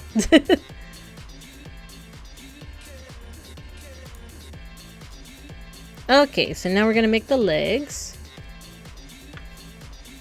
I just saw it switch? Okay. I know, I messed up, but it's okay, it's okay. It was on tarot? Okay. So I didn't mess up. So now it should be on makers and crafting, right? I'm soloing Palace of the Dead on the side. So for my Final Fantasy 14 friends, Palace of the Dead, is that the one in not Gridania. It's like the area around Gridania, and like I don't think I've done Palace of the Dead. But it's like there's a certain part of what is it? What's the forest around Gridania? Like, that forest, like there's a part that I always like fast travel to, and there's always people around there. Quarry Mill. Okay, yeah. So what's the deal with that? What is that? The Shroud. Yes, thank you. Every time I fast travel there, there's always people there. Let's see. We got J5. Okay, J5. Where am I? Where's my cuddy thingies? Oh, here.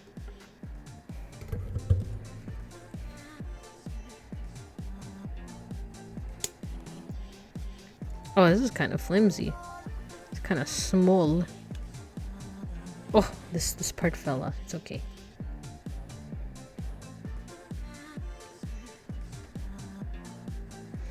I will keep lazy Sundaying. Yeah. Basically, the catacombs in Bloodborne. I've never played Bloodborne. That's more of a Beans type of game. This way is like a challenging roguelite. Oh, so like I think I saw a little bit of Reese playing it. Is it like okay, I-13. Is it kind of like a dungeon, but it's like endless, basically?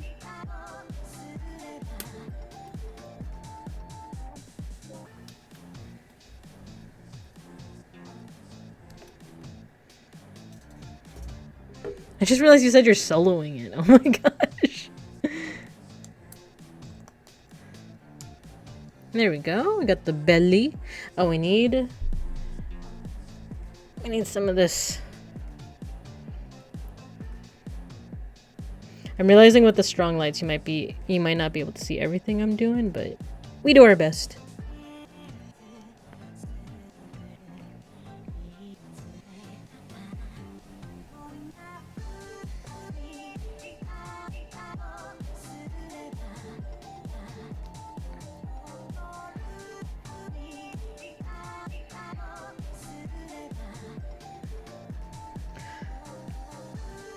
Mix of enemies with gimmicks, traps, and traps everywhere. Gotta kill... what was it? Kill enough to proceed to the next floor. Ah!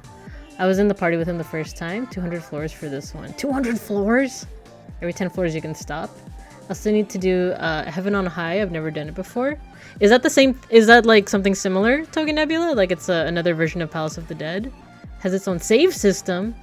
Never finished any of them. We have 3 different sets in the different expansions. You can do expert roulettes now. Nice. Okay, so I-12. Oh, and then we're gonna put the little bow on the background. This is I-12.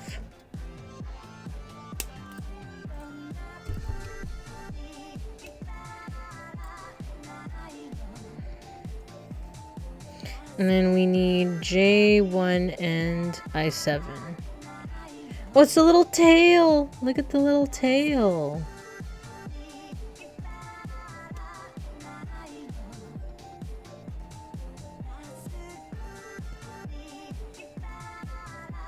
Little tail. And then we also need, what is this? A little bow.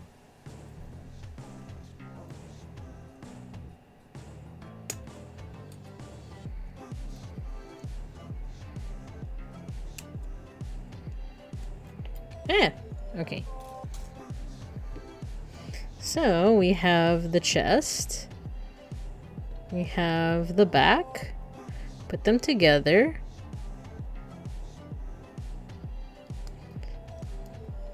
Nice, nice.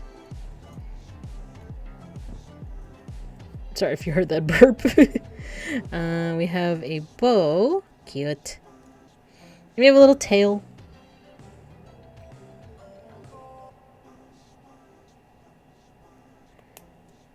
Cute!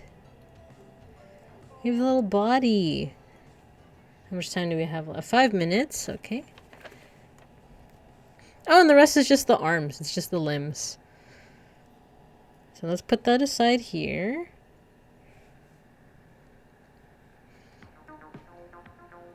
It's a version of from Stormblood. Oh, okay. Let's go Toge. It's just a ball, yeah, right? A little tail, a little bear tail. Okay, let's at least do some of the arms, and then we'll switch back. We'll switch gears. We'll switch metal gears. Let's see. I-11 and 10. What do we got here? I-11 and 10. Oh, we gotta do it twice.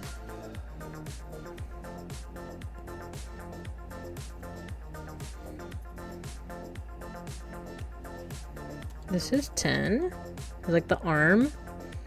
This is 11.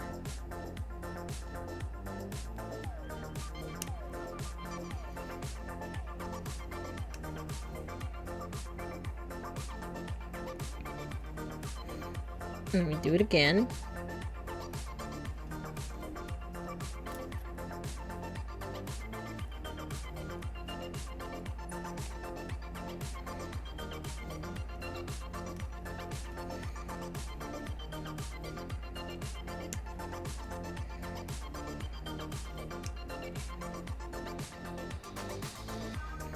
And then J4. Little nubs. Did you guys know that once I complete this little one, I can make it hold hands with the big one? And I found out I kept on using like male pronouns for the big one, but the guide specifically calls it mama bear. Well, guys can also be mama bear. And non-binary folks too. They could be mama. They could be mommy. Mom, mommy, mom. Mama. Okay, put it together. We're gonna put it together here. I'm gonna put the little arms together. There you go. Easy peasy.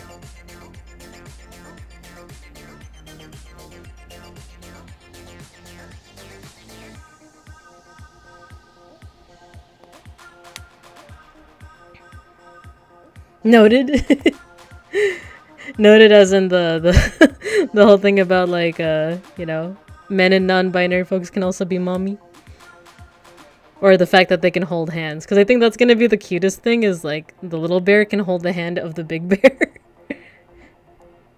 Or it could be like a Yogi Bear Boo Boo situation. Hey, Boo Boo. How about them picnic baskets? I can be NB mommy someday. Yeah, exactly. You live your dream. You can anyone can be mommy.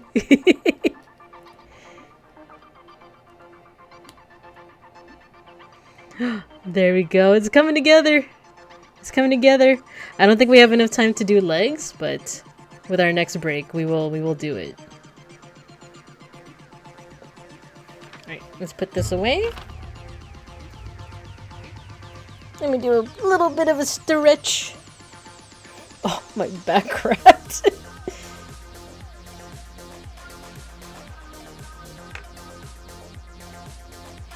Jump! You guys trying to get the star? I think I told you this before, there's no way for me to program it so the star, like, translates to actual channel points. Same with the, like, I tried to do a raffle thing. I have a raffle command, but I thought it translates into actual channel points and it doesn't. It's just pretend. This sucks. Maybe there is, but I just gotta figure out a way. But anyway, I think the timer is about to go off. I don't want the loud sounds. So we're gonna move on. Whoa! Sime, you got it! Nice. You got the star. Okay, let's get back to it. Let's change it back to tarot. Done. There we go. Yippee! Oh no, Mega Bronson! It's okay, don't cry. Don't cry. You want the keys? Actually, I don't know if you were here when I was doing that joke. There are these other VTubers that I follow, and they did like an ASMR stream, and but it was like it was like the stupidest ASMR stream I think I've ever heard in my life. But it was so funny because there was a point where they just took out their keys and they were like, "You want the keys? Oh, want the keys? Who wants the keys? Jingle jingle. Who like the keys?" That's like how I talk to Schnackery. Anti-ASMR. Anti-SMR, yeah. I like the joke ASMR streams where it's like, ASMR, I beat you to death. And you guys remember there was like a whole trend of like VTubers like doing fake like ASMRs, but it's like the most cursed thing. It's like, I think Milky did one where it's like your girlfriend keeps on the... It's either like your girlfriend keeps on tripping or your girlfriend keeps dropping 15 metal pipes. What is this? Pre-roll ads are on? Oh no, we're good, we're good. Axel still does that? ASMR boyfriend died from a meteor? Exactly. I was thinking of also doing something like that, but I wouldn't have known what it was. Like, ASMR, your teacher sends you to detention multiple times. ASMR, you're in detention. ASMR, we go to Wendy's, but they're out of everything. Like, Haka's metal pipe. Yeah, I think Haka was the one who, like dropped the metal, like 15 metal pipes or something like that. My idea for an ASMR stream is to muffle, like, Call of Duty gameplay or something, where it sounds like war sounds ASMR. It's like, oh my god, Jimmy, oh my god, no! And there's like gunshots. ASMR, you're sent to Detroit. I did a slight ASMR narrating how my BF won a Valorant game today mid-stream. Wait, that's amazing! Everyone, we gotta check out Togen Nebula's stream after this. I have a sick idea of ASMR, your hot sexy boss fires you. Oh no! I know I shuffled, but let me shuffle again. Cause now we're doing a reading for Saku. And I have to envision the person in my mind. Saku. Everyone's favorite One-san. Wait, Saku, do you say One-san or One-chan? One-san.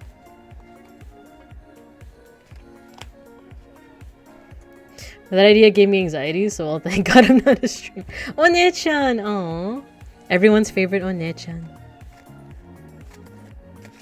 Okay. For the uwu factor? Yeah, there you go. Keys! Should I click that link? Oh yeah, that's it! That's it! The link that Matthew just put is the exact part in the ASMR stream where it's like, oh, what the keys? What's the keys? Okay, let's go ahead and draw a card for Saku. I'm thinking here. Here.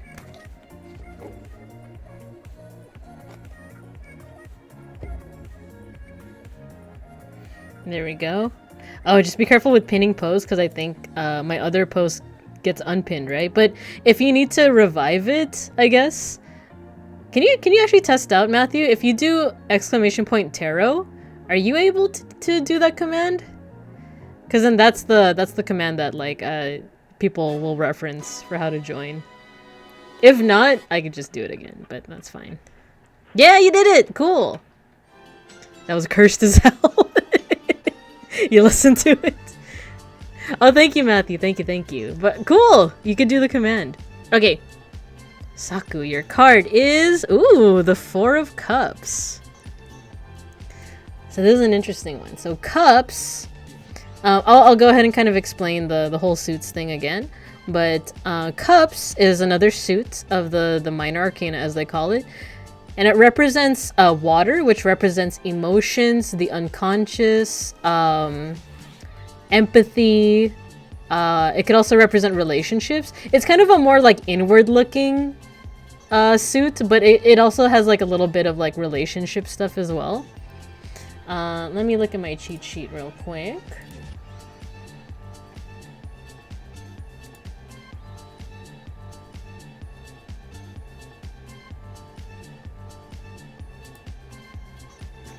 Cups.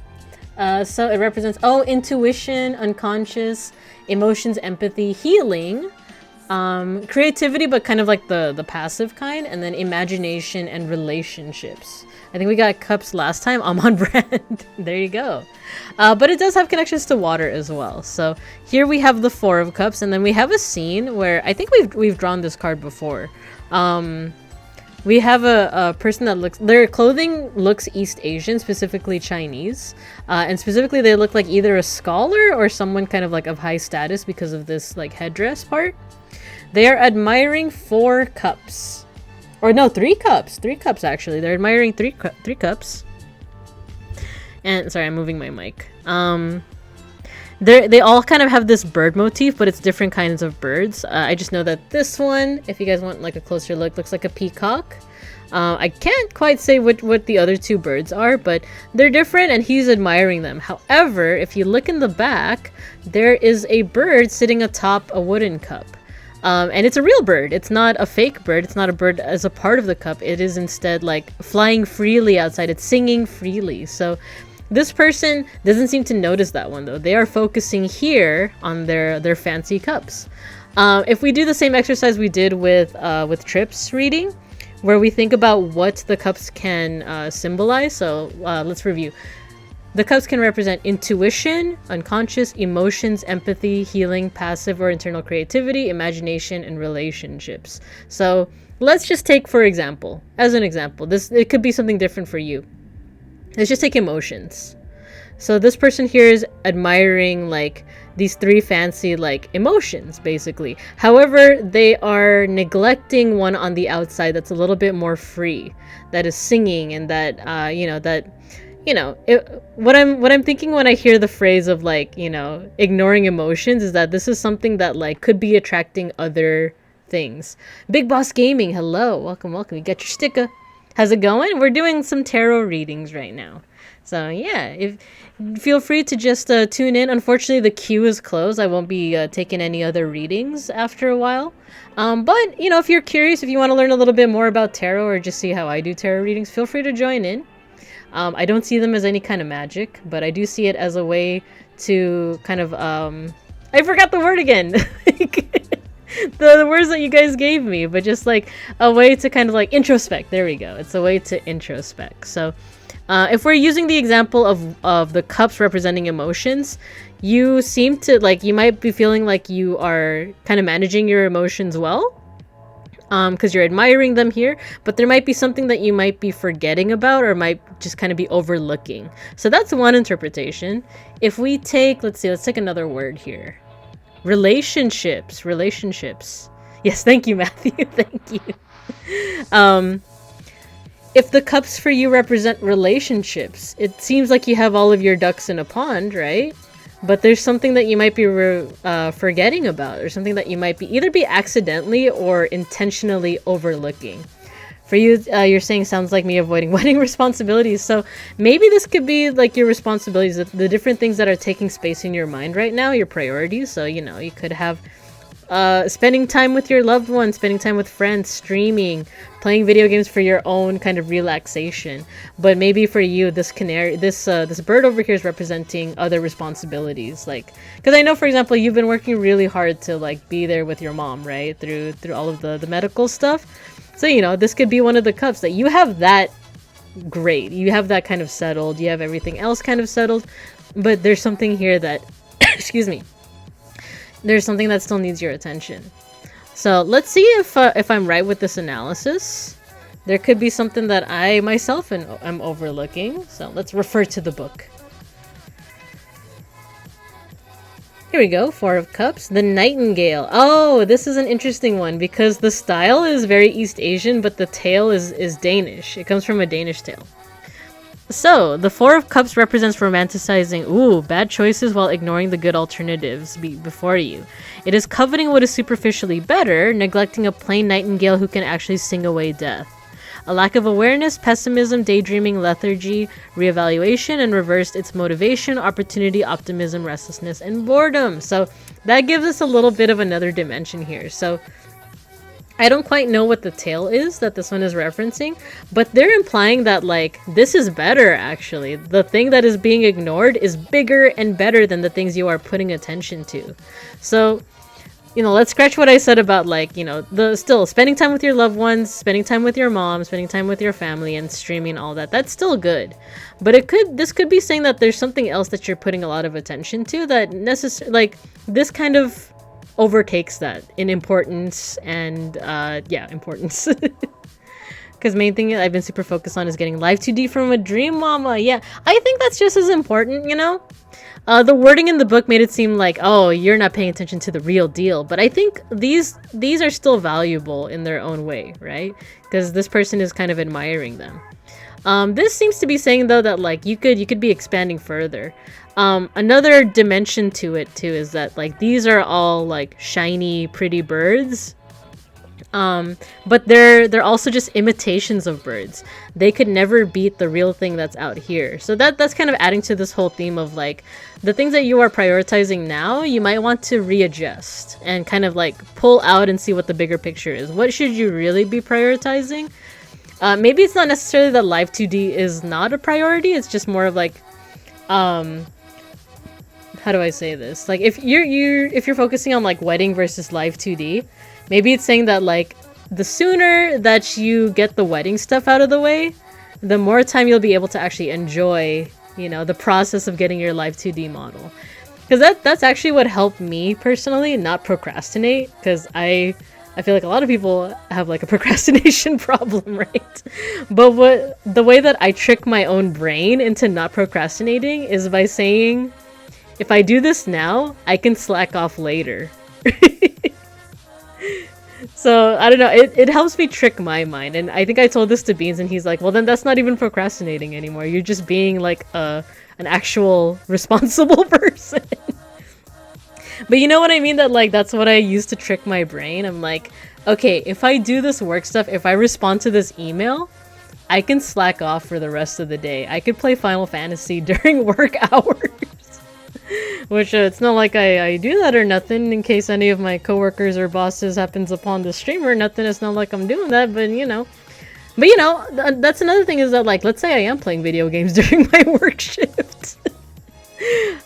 I feel like I can do that because I answered those emails. I did all of the tasks that were asked of me already. So I get to treat myself.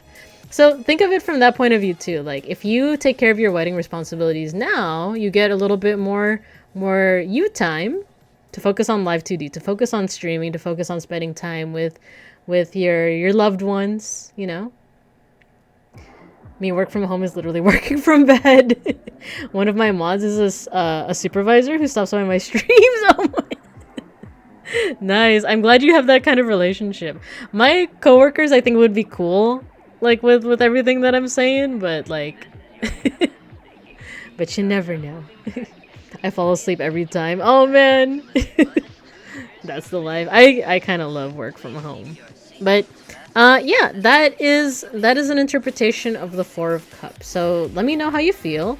Let me know if that makes sense, and let me know if you want me to, you know, if we want to discuss anything more, if you have any other questions. But otherwise, that's the Four of Cups. That's your reading.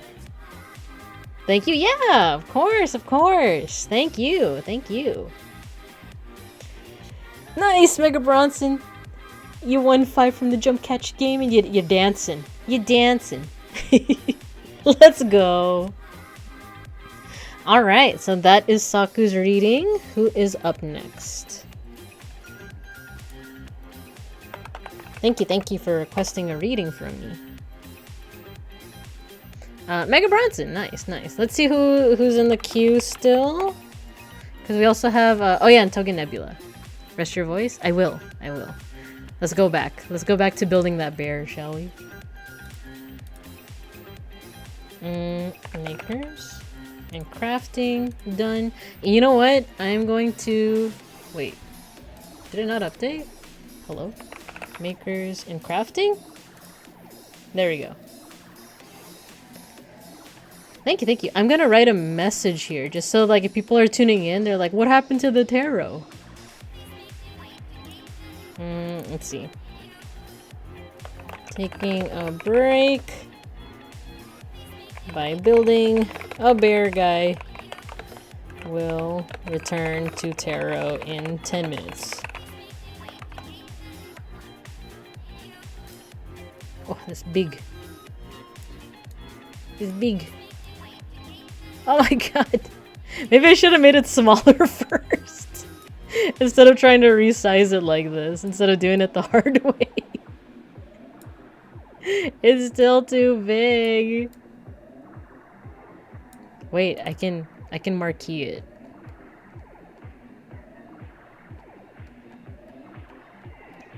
Oh, I can gradient it? What?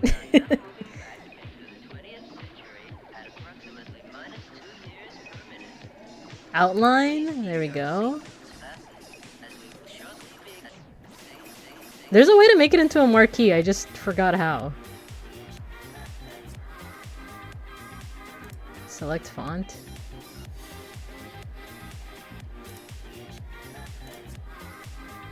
Oh, I made it too small.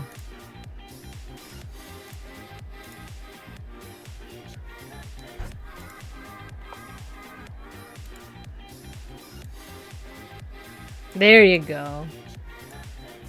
I know that's hard to read, but eh.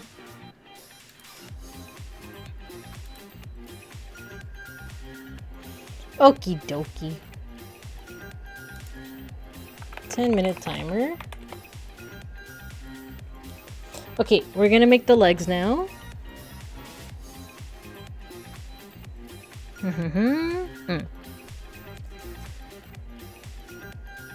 We got I2 and I4. Oh nice, we're almost done with this whole portion here.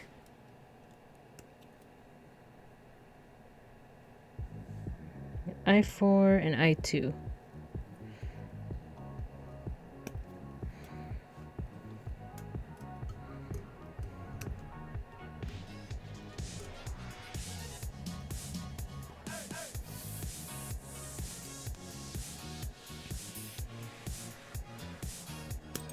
Wait.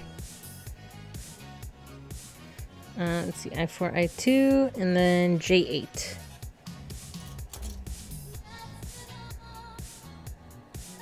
Oh, this music is schmovin'. I love it.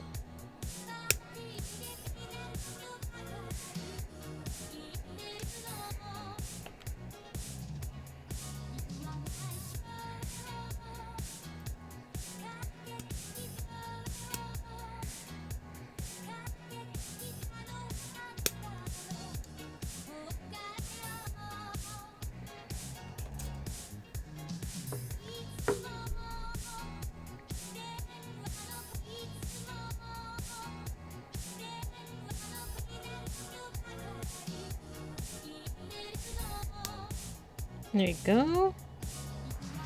Little foot. Look at the little foot.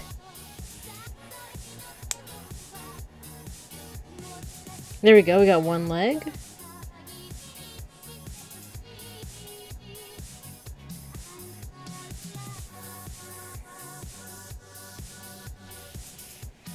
And we finished up this little PC7 part.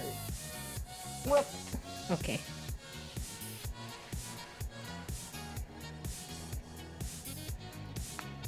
So these breaks have actually been very helpful. Like, I do feel my voice start to kind of like give way, but I feel like usually like I hit it by like the like second person. I'm already like oh, my voice. But this is actually helping a lot. So I'm like, now I'm trying to think like the next time I do a tarot stream, what should be my like, what should be my voice resting thing. I was thinking maybe like a video game, but I'm not sure.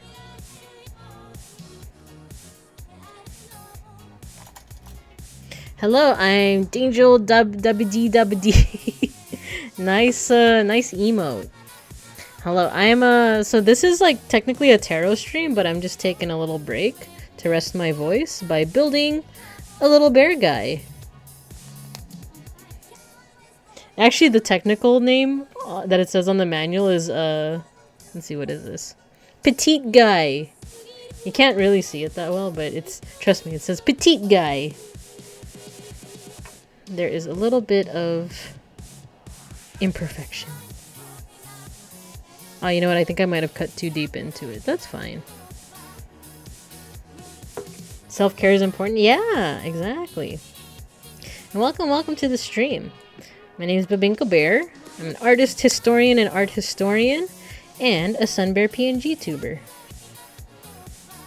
So the tarot card readings are kind of like going into a little bit of like the art analysis part of like my usual stream content. So we got the legs. We got the legs. I think we're ready to assemble this little bear guy. Look. I think all that's left is the head, right? But is there... He has a little ukulele. He's a little ukulele. We need, this is M10. We haven't broken out the M parts yet. Oh, look! Cute. Yeah, welcome. Your name is very fun to say. I'm Dangel Dabadi. It's like that old song, right? I'm blue dabadi dabadi. Oh, my voice. You guys heard that? Once the voice starts to give out, I can't do high notes anymore. Wait, is this... Oh no, this is where you cut it. I was like, where do I cut it? Oh, thank you for the pet. That loves me, the pet. Oh, it has to be in front. Oh my gosh, that's adorable. He has a little ukulele. Do you think he can play, Wonderwall?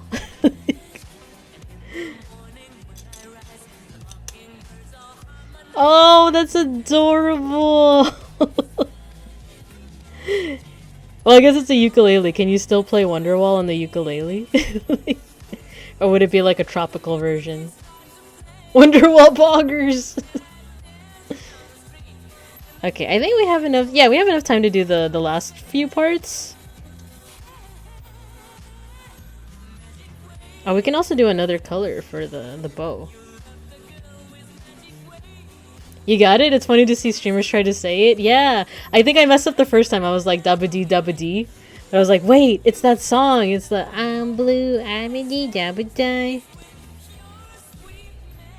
Do the youngins even know about that song anymore? The Zoomers and the Gen Alphas?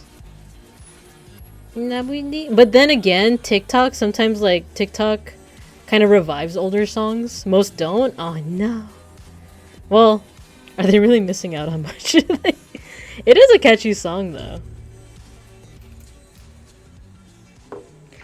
The children must learn of our culture. It's true. I think about this all the time. Like, I think about when me and Beans have cubs, like, you know, should we show them the classics that we grew up with, or should we just be accepting of, like, the newfangled stuff that they're gonna grow up with, right? Oh, plastic. Speaking of, thank you for following. I'm Dangel Dabba Dee Dabba Die. Look, he's gonna play Wonderwall. Wait, I want. Oh my God! Look, you can make it so that he's a backpack. Let's like for now, for this break, we're gonna finish it off like this. But when we get back, I want to make it so they hold hands. I wanna see how they can do that. Use this part as you like. And I don't know if we'll have time to build the Haro, but we'll see. But here's what we got. We got our big bear guy. This is the mama bear. And we got the baby bear. The petite guy.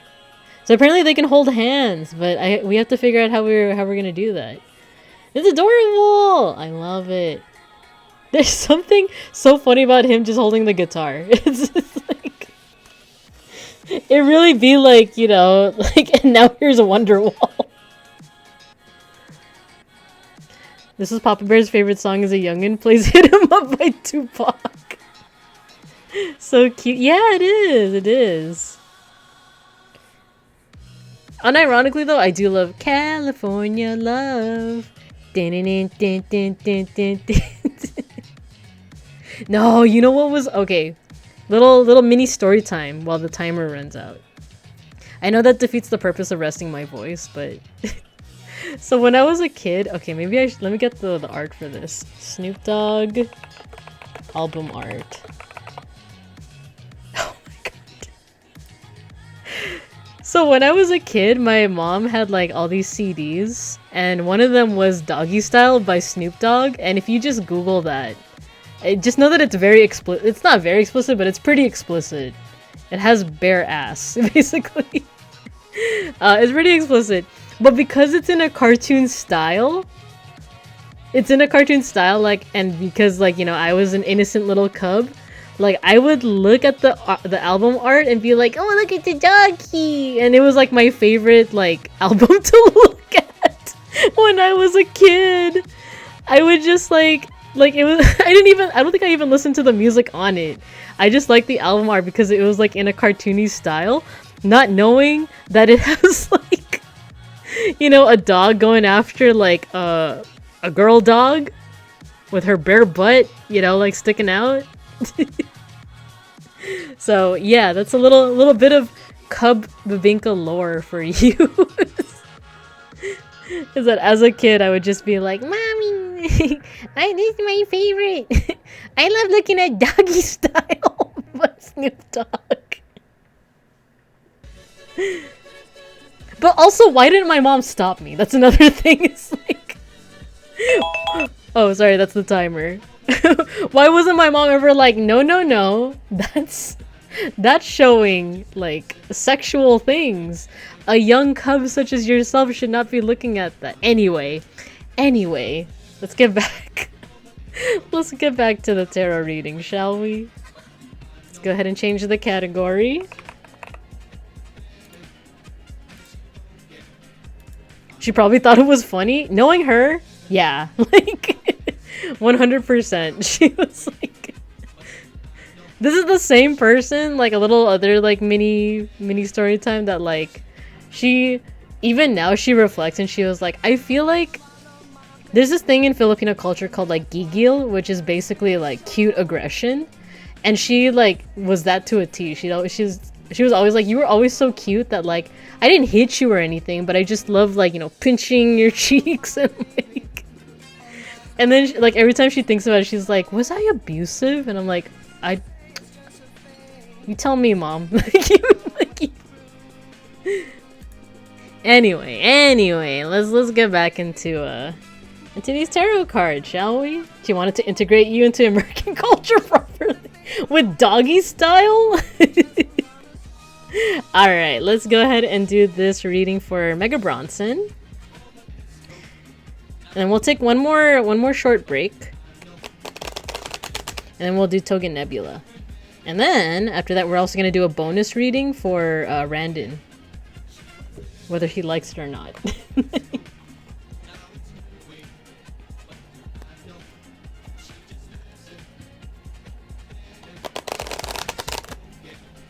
I'm pretty excited for when Beans comes back and brings me that curry ramen.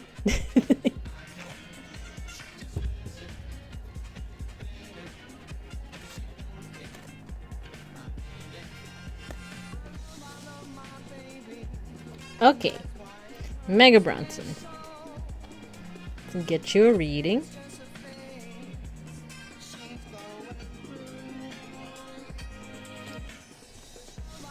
Pick something from the back of the deck. I feel like it's this card, the card that's like kind of hiding. I always feel like whenever a card is hiding like that, it's like, what are your secrets? Okie dokie. Mega Bronson. Ooh, the Two of Cups. Did I draw this card for you before? I don't know, something about it seems familiar, but first of all, I know immediately who these two are meant to symbolize. But let's go ahead and start first with the with Nay. Oh, not? Okay. So this is the Two of Cups. Let's go ahead and start with just like what that means, like Two of Cups. So Cups represents, like I said, your unconscious, your emotions, empathy, healing, creativity, imagination, and relationships. I had a Cups card, but I don't remember which. I think it was the not four. It was one with like a couple on it. I think that's what I remember. But this one is a pretty straightforward one. It's a card about partnership, or just collaboration. It doesn't have to be romantic. But let's go back to what we were saying about, like, you know, the cups can represent different things. And one way to analyze the relationship one, yeah. So, but it doesn't have to necessarily be relationship related. So if we do our exercise from last time where we look at the cups and we substitute them for the ideal that we're thinking about. So for example, let's just, as a example, emotions. We have here two cups. One of them is very fancy looking. It has a bowl on it and it's made out of gold. This one looks a little bit more humble. It looks more like either wood or ceramic. So maybe two different emotions. They're standing apart, but they also seem to be representing these two figures here, which I can tell you right now are supposed to signify Gilgamesh and Enkidu. These are two figures from the oldest story I think that we are aware of, which is the Epic of Gilgamesh. This is Mesopotamian. I always forget if it's like specifically like Sumerian, Akkadian, but or Babylonian. But it's one of the oldest stories that we have, and basically it's the story tells of like this mighty king, Gilgamesh. He's like a warrior king. He was very brash and, you know, like in your face, and he kind of ruled with an iron fist. So in order to kind of humble him, the gods sent down Enkidu, who is this beast man. So he sent this guy down to like humble Gilgamesh, and they ended up becoming really close friends.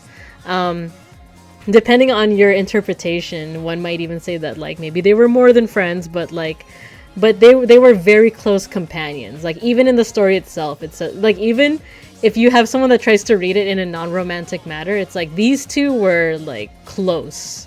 They loved each other, even if it wasn't romantic, it was a love. So this is representing basically like a very close bond. So if we try to interpret that with roommates, oh my god, they were roommates. So if we interpret that with like emotions, this could be potentially saying that like these could be two emotions in your head that are kind of like combining together in a positive way. So maybe it's your, I don't know, like happiness from your Overwatch dubs combined with like your relief that you no longer have your hand in a cast, you know? Maybe those two are coming together to kind of like give you kind of a good result. So that's one interpretation, but once again, substitute those two cups for something else. Let's go back over the list. Intuition, the unconscious, empathy, healing, creativity, imagination, and relationships. So if you say imagination, 2 different parts of your imagination are coming together into like a really good combination. We could always go back to relationships. So this could even be 2 people in your life, or 2, you might be one of the people. And once again, doesn't necessarily have to be romantic. If you want it to be, it can be, but it could also be between 2 family members, you and a family member. It could be you and a friend. And it could just be like, basically there's like a synergy here. There's a collaboration, there's a partnership. And it's very strong. So let's see what the book has to say. I think what's interesting too about the symbolism is that, before we go to the book, is that he's supposed to be a beast man. He's like from the woods, you know, so like normally you would think that this is his cup, the more humble like wooden or ceramic one, but instead he's paired here with like the cup made out of gold, and then here Gilgamesh, the king, the warrior king, has the more humble cup. So it's starting to also look to me very much like a yin yang situation of like knowing kind of like the more humble and prideful parts of like, I don't know, whatever 2 forces are coming together. So let's go ahead and refer to the book.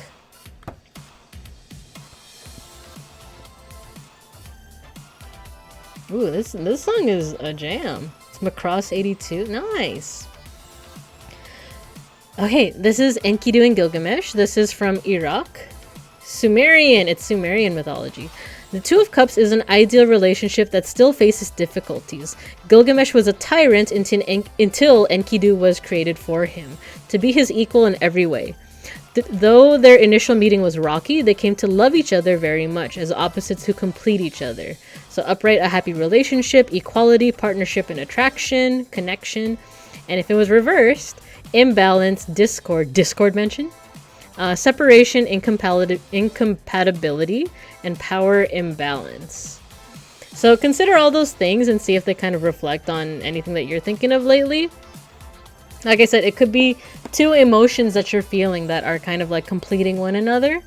Though I think what's interesting is that the book did say that like there's still struggles. It's not perfect, but it's also because those struggles are needed to make that partnership, to make that relationship stronger. Because like there's like this old adage of like every relationship has its struggles. If there is no struggle to it, then you know you might want to question if that's really like a true relationship, or if one of you is hiding something from the other. Not hiding, but like, you know, say that like you have a friend that like does things that makes you angry or bothers you, but you never fight about it. You just kind of like let it, you know, you just let them do what they're doing, right? Is that a real friendship? Because you're not calling them out. You're not trying to make them a better person. You're kind of just, what's the word for it? Streamer debuff. I'm forgetting my vocab again. You're enabling it, even.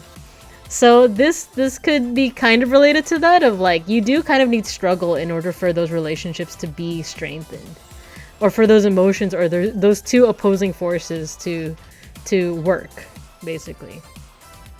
So yeah, let me know what you think. Let me know what you think. I think this is a neat one. I don't think I've ever drawn this one before. But I do love it because, you know, like Enkidu and Gilgamesh, it is very like, they kind of complete each other despite the fact that they're opposites, right? They're opposites. Get it? Okay, for those who don't know Filipino, Tagalog, pusit is squid. Wait, is it squid or octopus?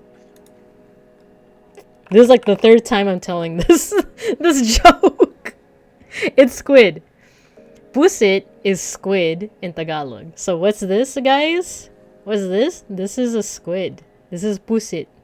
This is pusit. What's this? It's going in the other direction. What's this, guys? Pusit. Get it? Do you get it? You get it? Who wants the keys? Who wants the keys? Yeah, that was interesting. It probably has to do with my outlook on relationships. You gotta fight your friends in the Waffle House parking lot. Gotta struggle. Not the Waffle House. Chad banned the streamer.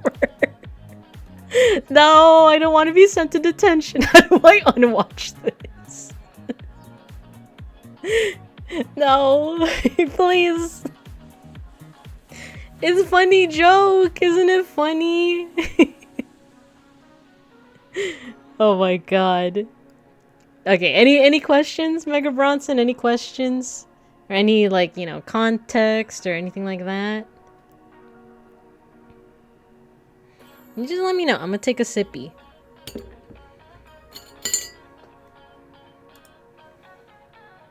Send her to Detroit on her own stream.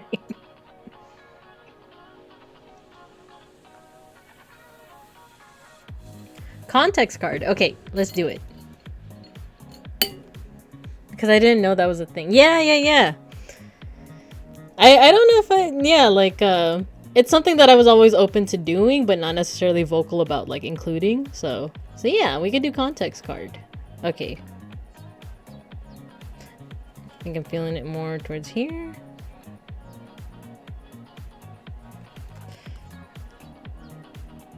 Yeah, you know what? This one. This card. Okay, let's see.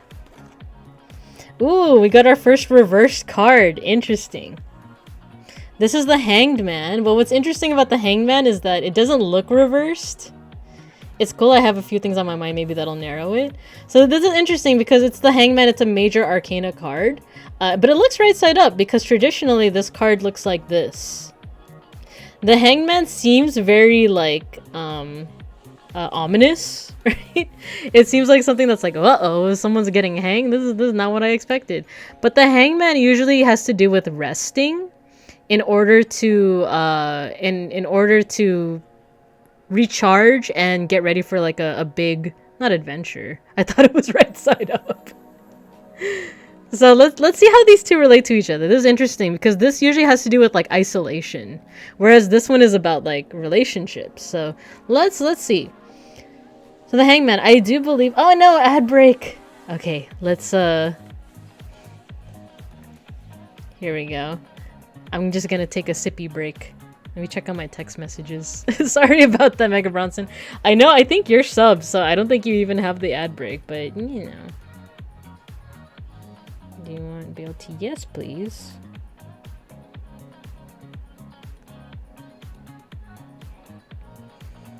Can I get...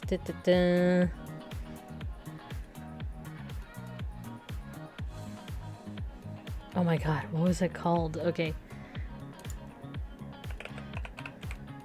Beans just asked me for, if he wanted something else. A little bit of bacon, lettuce, tomato. But not real bacon. Let's see.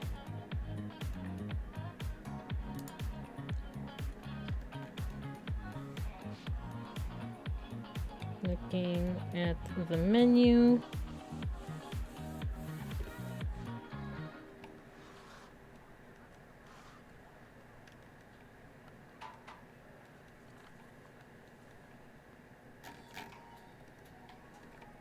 No, where's the menu? I'm sorry, Mega Bronson. Give me a second, because Beans is asking me if I want some food, and I can't find their menu.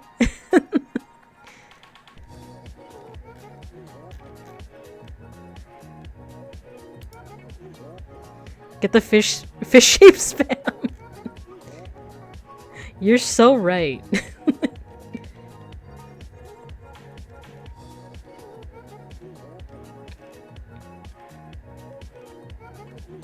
Oh my god, this place.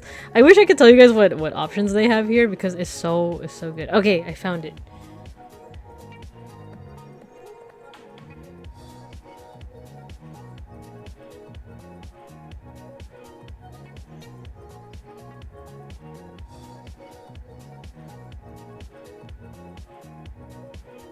Cool.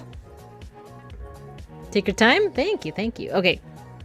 I don't, but maybe someone else will be interested, so I don't mind. Okay. Okay, so the Hangman, like I said, I think the story that's being represented is Sleeping Beauty. And the thing with Sleeping Beauty is that she's not dead, right? She's resting, or she is under a curse, basically, but she's resting. And usually when it comes to the Hangman, it's rest so that you can come back stronger and better, essentially. So here we're seeing a Sleeping Beauty. She is resting. She's upside down, but she also has this very content smile on her face. You can't really see it that well with the camera. She's also being protected by all these rose thorn bushes. They're not threatening her, they're actually protecting her from outsiders. So this is a card of like retreat. This is a card of like, you know, feeling secure in like taking a rest, taking a break from things. But we can also think about what it means reversed, but I kind of want to refer to the book first. Hanged Man. Sleeping Beauty, Italy.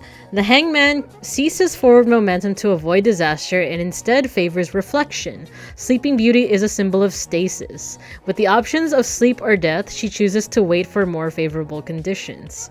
So upright suspension, restriction, sacrifice, readjustment, and improvement. Reversed, willfulness, useless sacrifice, rushing, thoughtlessness, or martyrdom. Ooh, if you don't take a rest, it's saying that you're gonna get martyred. Holy crap. But let's reassess when we look at this reverse. So she looks right side up. Ooh, you know what's interesting is that like upside down, you could tell very much that she's resting and that the thorns are protecting her because they're encircling her but not harming her. Here, it looks like she is stepping on the rose thorns, right? Oh, and what's interesting, I don't know how intentional this is, but her hands are making like a triangle as well. So she is still resting. She still looks content. But she is like, it almost looks like she's stepping on the rose thorns. And then her hair is up. Like, it makes sense when it's upside down because she's just, you know, she's just resting and her hair is just all over the place. But here it's almost as if there's like an upward force, kind of like Dragon Ball Z in a way, where like her hair is being blown away, you know? And yet she looks kind of serene. So let's try to put all these symbolisms, these motifs together. To me, it feels like obliviousness. Like her having the smile on her face while all these things are happening kind of feels like obliviousness. Like she's not aware that there's like a whirlwind, that there's dangerous things going on around her. So she's blissfully unaware. But the meaning of the card is also like, if you don't rest, then, you know, you're not going to be able to recharge. I must go Super Saiyan and find the Vegeta to my Goku. When I see these two together, especially if this is kind of like adding on to this card, if you're thinking about relationships as in like your relationships with your friends, or even romantic relationships, this is a positive one, right? This is a positive card saying that like, you know, your relationships are secure and you do need a little bit of struggle. This could be saying that like you might either be unaware and maybe not even willing to face that struggle. It might be like that example I gave earlier of like, if you have a friend that like does things that you don't like, but you aren't being upfront with them, are you really being a friend? You know, if someone's doing something that bothers you, this might be saying that like you might need to get a little uncomfortable. You know, you can't. I'm just kind of waffling at this point. I think it's internal struggle. Oh, okay, that's another one. We could let's pursue that, because I was saying that like she's kind of sleeping peacefully here. Like maybe it's not that she's sleeping peacefully, but I don't know. Tell me, elaborate more on what you think about like it could be like internal struggle, because I'm pretty curious and I kind of like going off of other people's analysis as well.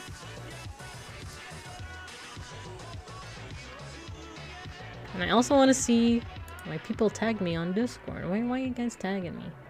Oh.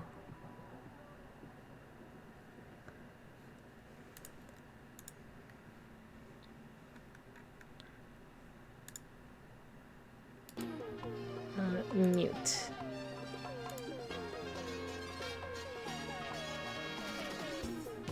My outlook on relationships is that my current living situation is not a good place to harbor a relationship romantically. I see. So this could be saying that you're like looking into relationships. You're hoping for a relationship like this. Just been avoiding getting attached to. So I've been avoiding getting attached to someone. Ah, interesting.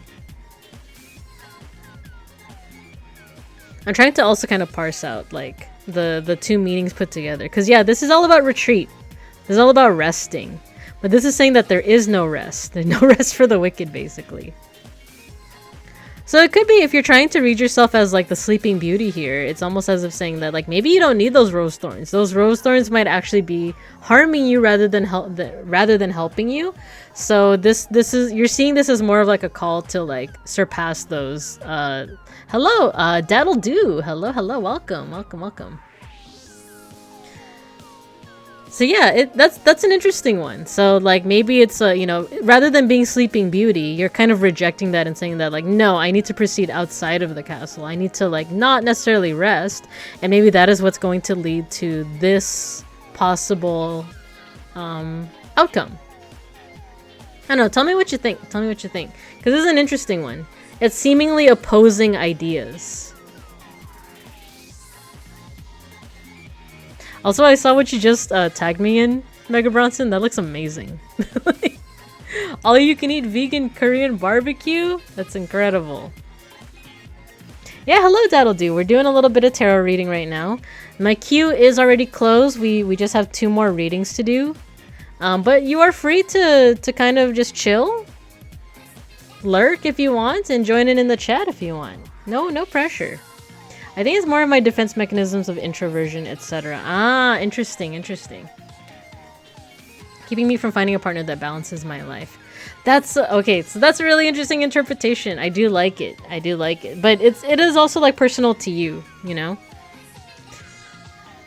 Also, I didn't tag you in that? Wait, what do you mean? Yeah, you did. Oh no, that's sorry. It's super schmai. I don't know why I thought it was you. I think it's like the PFPs. You and her, like both of your PFPs are a little bit more on like the orange brown side. So I'm like, oh, thanks for tagging me in that. Yeah, exactly. But yeah, if that's okay with you, if that's an okay interpretation for you, we'll go ahead and move on. But thank you for requesting a reading.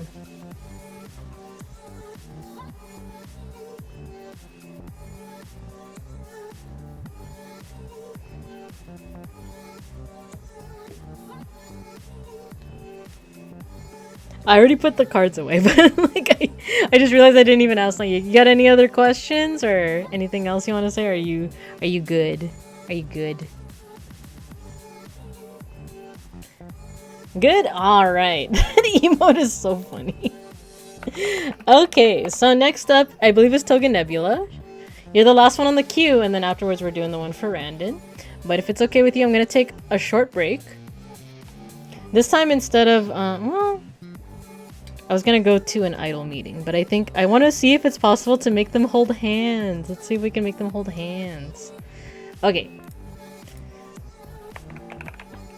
Makers and crafting. Let's change. No, why did it change it back? Okay, makers and crafting. You're stuck in a valley. No worries. I'm gonna take a little break. First, like a 10-minute break. And then we're gonna get to your reading if that's okay. How long is your Val game? You've got 10 minutes. Yeah. How long? Okay, you don't have to answer since you're in the Valorant game, Togen Nebula. But to anyone that's ever played Valorant, how long are the games usually? Because I've never played. By the way, that's one thing I was thinking of when I was like, I need something to like play so that I can rest my voice. And one of the ideas was Fortnite. The only thing is I haven't played Fortnite in like a minute, so maybe next time. But okay, never played it. I'm 4 rounds in, but max 25. Okay, no worries. Yeah, hello Owen, hello. I know you were in here earlier, but let's see if we can make them hold hands. Our little bear guys. Okay, so it says it's I1? You've been lurking? Nice. I appreciate you. Oh, here it is. So I1. Packing up my hotel room, listening to tarot stuff. Nice! When you say hotel room, you don't have to elaborate if you don't want to, if it's like, you know, doxable information, but were you because you mentioned that you were with family, right? Were you visiting fam?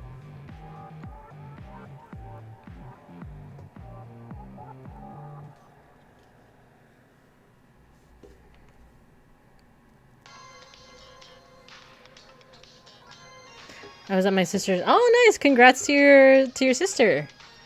Heading back east tomorrow. Nice, nice, nice. Oh, does that mean you're in a different? Are you in a different time zone? Are you in my time zone? So I-11.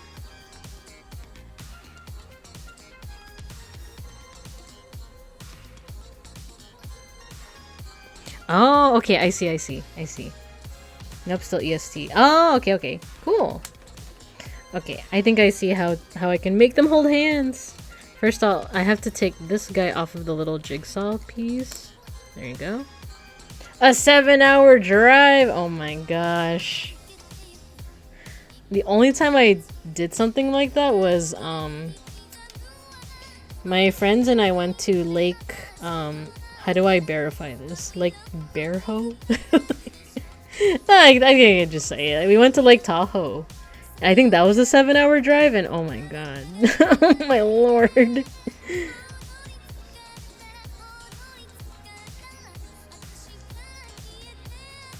Let's see if I can take this off.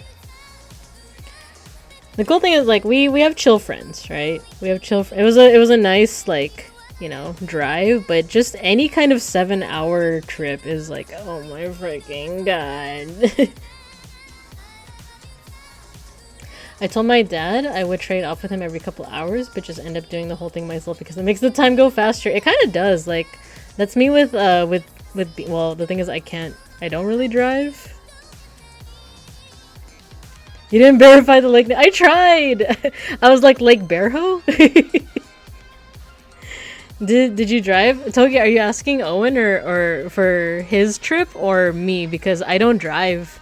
I have my license, but I don't have a car, and I haven't driven in like 20 years or something like that.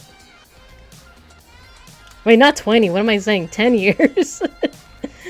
Hi, Zako.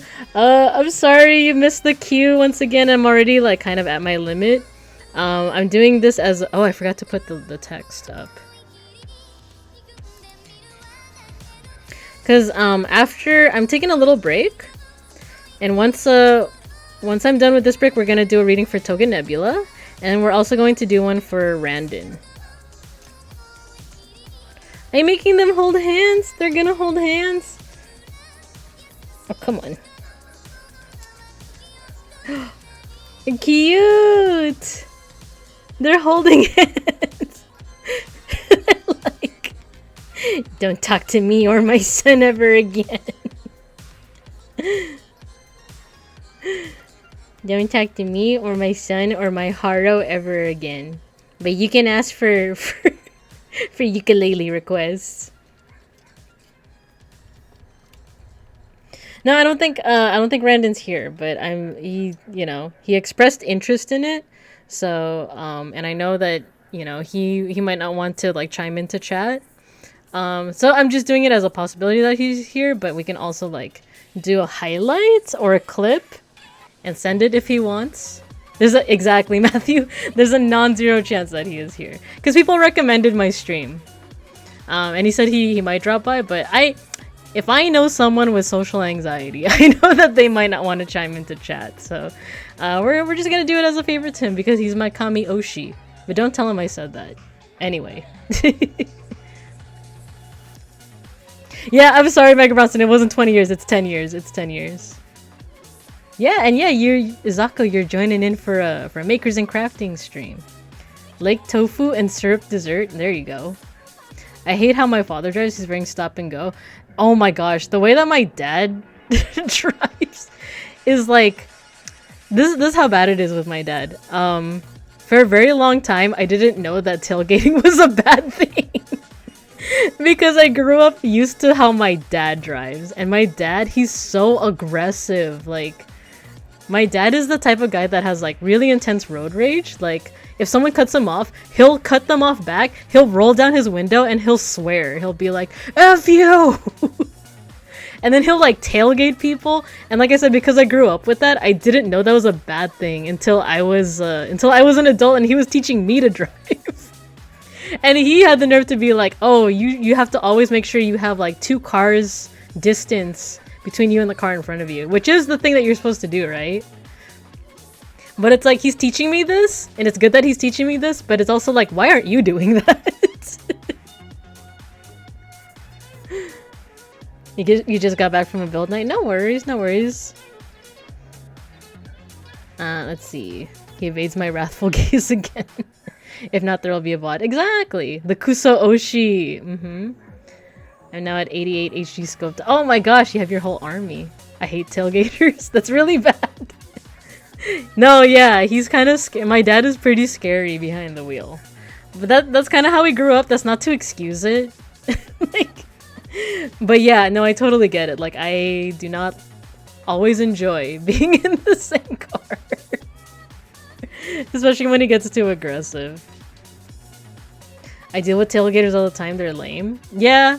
No, yeah. It's now that I know more about driving and now that I'm always like the passenger in Beans' car, I'm always like scared of like tailgaters. We did get rear-ended one time too.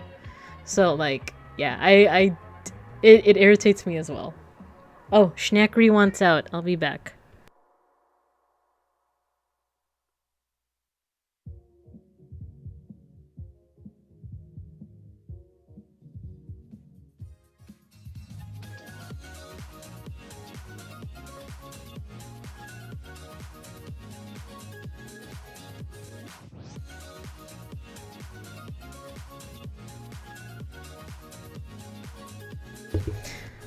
Okay, I'm back. Me if I could legally drive. Oh, so you also don't drive? Like I said, I have my license, but I don't have a car, and I haven't driven in like 10 years, so... Like, technically I could drive a car, but it would be very scary.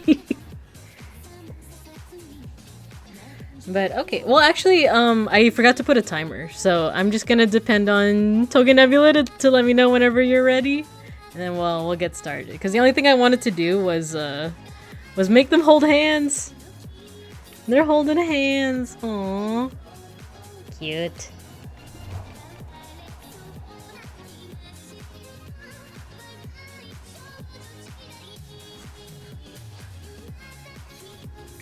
Ooh, who's this? So, Dev Chase Plays. Thank you for the raid. Welcome, welcome. Hello. I know how to drive, but I should never be trusted to do so. Hello, Zippy Zoltan, Acidic Absinthe, raid. Welcome, welcome. Thank you for raiding. So my name is Babinka Bear. I'm an artist, historian, an art historian, and a Sun Bear PNGTuber. Today we're actually doing a mix of 2 things. We're doing tarot and model kit building. So thanks for shouting them out, Matthew. So yeah, we're doing 2 different things. Oh, found you through raiding River, and your stream looked interesting today. Oh, thank you! Yes, I love River. I wish I could raid into them more often. I think when I did it, I did like a rare morning stream, and I was finally able to raid her. But yeah, she's so wholesome, and I love her art. So yeah, today's like a combination stream. I do tarot readings every so often, but my voice gets a little tired, so I wanted to do model kit building as a way to rest my voice occasionally, though sometimes that backfires because I end up yapping, but... I love the bears, and yeah, the nuggies are my favorite. Yes, I love her, like, Monster Hunter nuggies. They're so cute. That is so valid of you. That's the same reason you raided me, too? Well, I do like meeting people through raiding, right? So, this is what we... Well, this we made in the previous stream last week, and then this is the one that we made this week. So now we're pretty much waiting for Toga Nebula. She's the... Oh my god, the hands! Yeah, they're holding hands! Don't talk to me or my son ever again. Yeah, the little baby! I love the little ukulele. Bear! Exactly. Acidic Absinthe, exactly. So yeah, no rush though, Toga Nebula. No rush. Everyone do redeem your daily 1-point sniffer stickers. They're fungible and free. They are in fact fungible. Reminds me to practice my ukulele. I feel bad. Oh yeah, no worries. No worries, you know. No worries. We're just yapping. We're just yapping at this point. Oh, thank you Zippy Zoltan for joining the class. Thank you for following. You wouldn't fund a sticker. It's based off of like an inside joke that my audience keeps saying that I'm an NFT. Bro, I'm not. I don't support that kind of stuff. I'll have you know that all the stickers I make are all fungible. You can exchange them. In fact, I recommend it. Don't trust the crypto bear. No, I'm not a crypto bear. That kind of stuff, like NFT AI, yuck. Like, or I guess generative AI, right? I think whenever we talk about AI, we have to specify.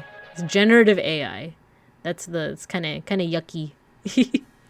Super valid. I have a redeem for a fake tip jar, and because my points are balloon dogs, they shove balloon dogs in the tip jar, and I scream.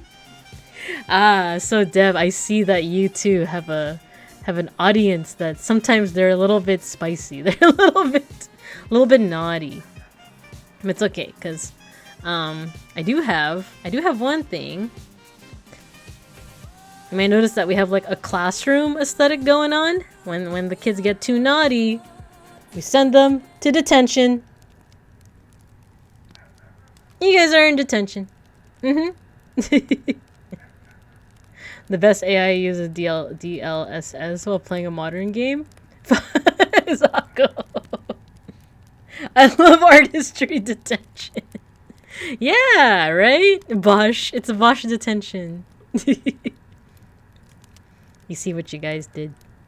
By accusing me of things, you get Bosch detention. Good, no legs. Yeah, it's in my other model. My other model has the legs.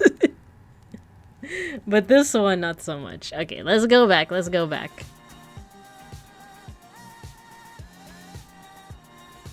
you know what? I'm gonna take another sippy.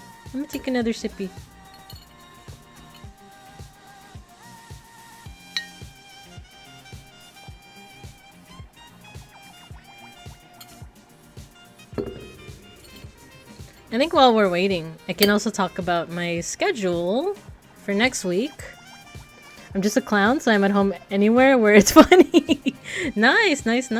Actually, yeah, I should be asking you, how did your stream go? What were you doing? Let me see when you got shouted out. Oh, you're playing Pokemon Mystery Dungeon. I've never played those games. How are they? Space Chaser, hello. It was just a 30-minute stream. Ain't nothing wrong with that. Ain't nothing wrong with a 30-minute good time, right? How'd it go? I've never played, like when it comes to Pokemon games, I've mostly just played the mainline games. Trying to think of what else. I remember, what was that one game? Did anyone play that one Pokemon game where it was like, it was on the DS, the 3DS? Or no, just the DS. It wasn't even 3DS. And you have to draw circles around them. You guys know that one? Very short stream. I had a randomizer going for the OG PMD. I love them to death. Played them since I was a kid. Nice!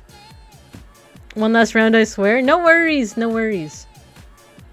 Sorry I'm so late. It was Oriflora's 2nd year anniversary, so I wanted to hang out. Yeah, no worries. Never apologize for being in anyone else's stream or being late or anything. It's fine.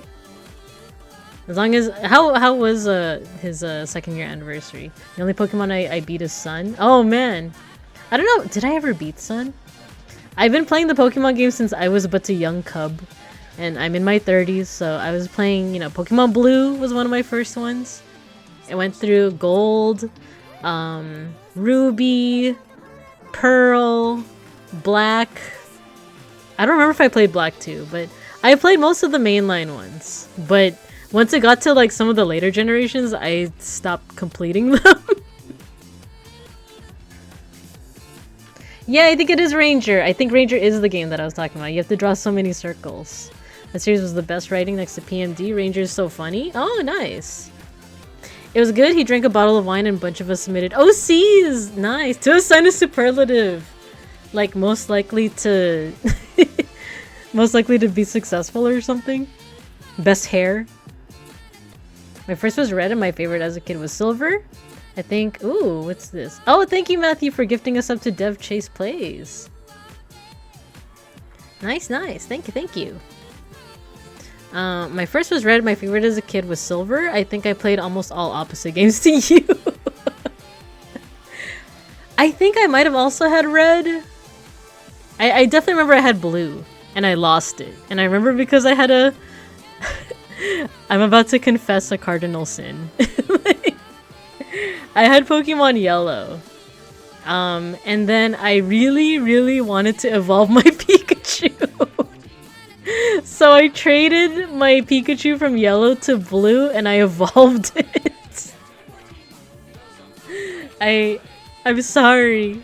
I must confess my sins.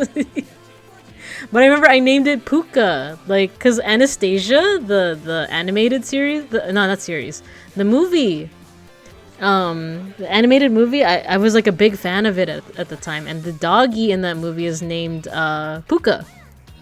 So I named my Pikachu Puka, I evolved it to Raichu, and then I transferred it to my Pokemon Blue, and I lost my Pokemon Blue. To this day, I don't know what happened to it, and my dad... He kept on saying that, like, oh, I think, like, I used to have, like, a playmate back then. It was my mom's friend. She had a son that was my age. And sometimes he would come over, and to this day, he's like, I still think he stole it. I think he stole your Pokemon Blue. So, maybe I'll never know what happened. But I lost Puka. No more Puka. I got most likely to be arrested for arson. Hello. Oh, no. Space Chaser, oh no. Played basically every Pokemon game because of Dev, but was only ever engaged enough to beat one, probably because it had a slightly different formula. Ah, I see. Yeah, that's the thing with Pokemon games is, I'll say this, I am more of a Digimon person. I love Digimon, but I love both. I play for both teams, Pokemon and Digimon, but Digimon for me is just a little bit closer to my heart. I was talking about this earlier, or in another stream where, the thing with Pokemon is that it's very consistent, the mainline games. The formula, very consistent, very dependable, very stable, you know? But then that leads to, like, now we're 20 years down the line and people are getting tired of that formula. Whereas Digimon had the complete opposite. There was no consistency with the video games. Like, the first game you play might be a V-Pet, next one might be a dungeon crawler, next one might be a fighting game, next one might be a, I don't know, like an SRPG. You never know what you're gonna get. So it's almost the opposite. Like, they both have their pros and cons, where it's like, well, there's no, like, you never know what you're gonna get with Digimon, but with Pokemon, you know what you're gonna get, but it might get kind of stale, you know? That's just kind of my take on it. No hate towards either of them, though. Trick, trolled. My big bro gave me all the games. Ah, yellow. Oh, you went from blue to gold. Nice. I would link cable with myself all the time. Pikachu had bad stats. I don't blame you. Fun fact, there's a Pikachu that surfs in the anime called Puka! Aw, wait, that's amazing. Wait, that's actually really impressive. That's really cool. Most of what I did in Red was mess with MissIgno. Me too! MissIgno is such a, like, it's one of, because back then, with video games, they used to, you know, they had game facts back then, where it'd be like, oh, if you, like, rotate 380 times and then ride your bike and do this, you could actually get the Mew that's underneath the truck. And you know, most of it is BS, right? Most of it isn't true. But then this weird combination of things, like if you go to the guy that teaches you how to play how to catch a Pokemon, and then you fly to Cinnabar City and you go directly like in between the city and the ocean, you get MissIgno, and it worked. I think that's the crazy thing as a kid is like, oh my god, it's a glitch that like isn't a hoax, it actually works. That's crazy. Tried arguing with Kirill saying I'm a sea slug, but he was like, no, I don't trust you. Tell me the best Digimon game. I've only played Digimon Champions. Well, the thing is with me is my eyes are clouded by nostalgia. So best Digimon game. I think for now I would say Cyber Sleuth. My personal favorite right now is Cyber Sleuth. I was also playing Digimon World Dusk on stream, but and I played it as a kid too.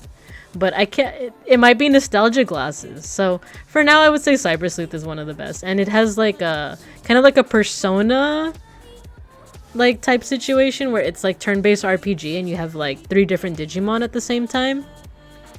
So I would recommend that. First Pokemon game was Platinum. Pikahuna better. Oh, Mushi, hello, hello. I fell for most of those looking up cheats on dial-up. Yes, exactly. Me too. That was me with like Legend of Zelda, where it's like you have to go to the center of Hyrule Field and do these actions, and then you can get the Triforce, you know?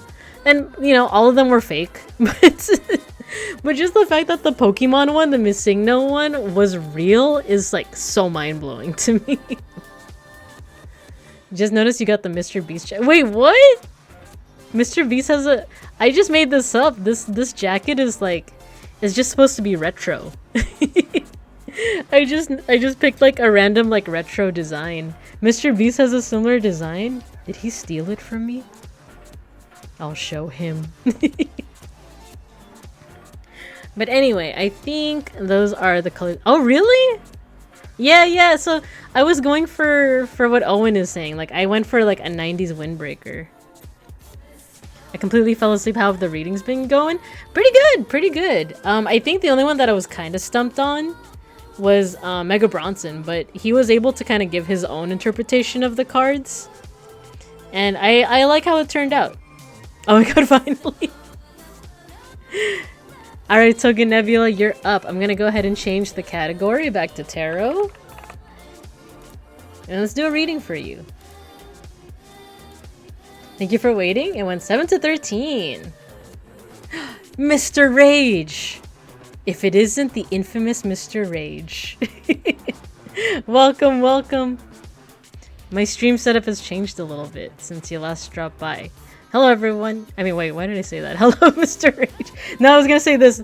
Everyone, I think I mentioned before that I have that one friend that, like, every time we see each other, it's like, I gotta fight you. But I would consider him one of my best friends. I don't know if he feels the same about me. Maybe he thinks I'm just, you know, a piece of poop. But, I was using you as an example, Mr. Rage, of like friends that like, you know, it's like we have to fight each other, but also it's all love. Exactly. That's him for me. I swear we're best friends, but also I would push you into a moving car. No, I'm just kidding. But it's on site. Oh my god, you're using the Gen Z, Gen Alpha terminology, I see. Okay. We're going back to our tarot readings. We are reading for... Oh, let me erase this text. We're doing a reading for Toga Nebula. And then we're going to do a reading for my Kami Oshi Randoneering. Also, I'm gonna lurk because I'm tired. And oh yeah, I forgot to say that if you guys need to raid and run, please do so. Thank you so much, Dev Chase Blaze, for the raid and for trusting me with your audience. Thank you.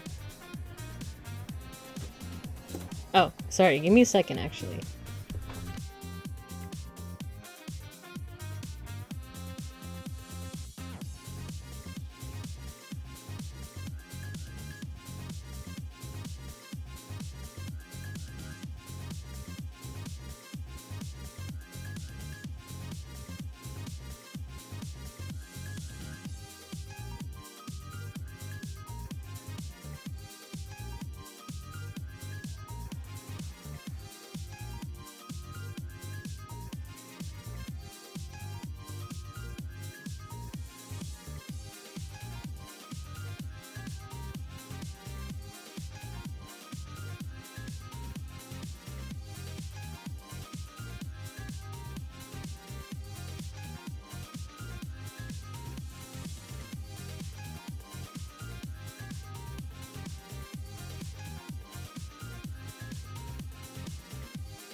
Sorry, Beans just got back. He got me some boba and some ramen. Look, I have dalgona. It's like, or I guess it's like sugar.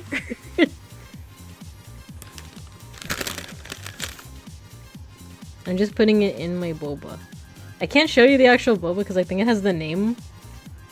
It has the name of the place on it. Unless... Oh, I could just cover it. You want to see? It's Milo. Yes, familiar with Milo? It's Milo milk tea. Oh my god, please close. Please close. Okay. Why are you attacking me?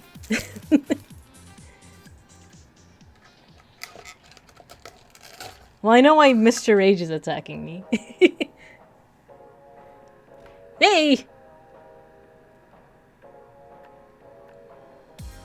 You're gonna fight Babinka in the Waffle House parking lot? She must be punished for her comedic sins. What do you mean? It's either that or King of Iron Fist Tournament 2.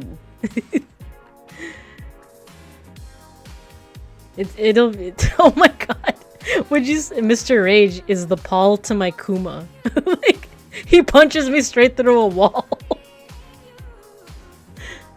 I still hate C, but the movie is goddamn. The models are good. Yeah. It looks yummy.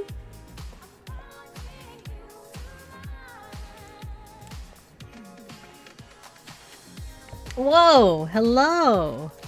Akashi. Hello, hello. Welcome, welcome. Oh no, the bombs. Hello, everyone. Thank you for the raid, Akashi. Good to see you. Wait, that means I missed your stream. No. Wait, where are my emotes? You telling me I missed an Akashi stream?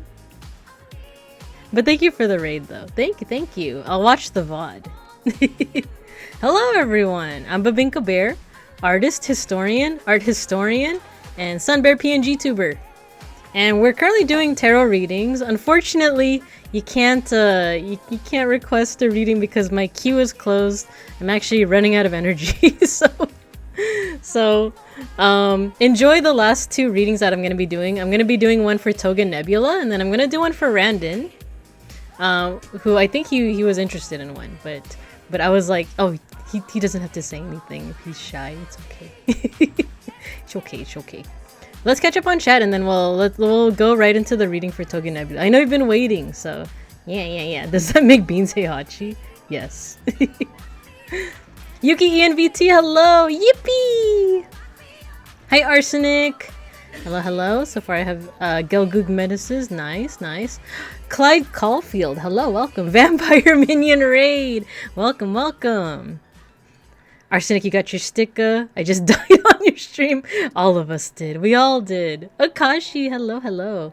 Hi, Foxanon, hello. I think I followed you. I think I watched one of you. I lurked.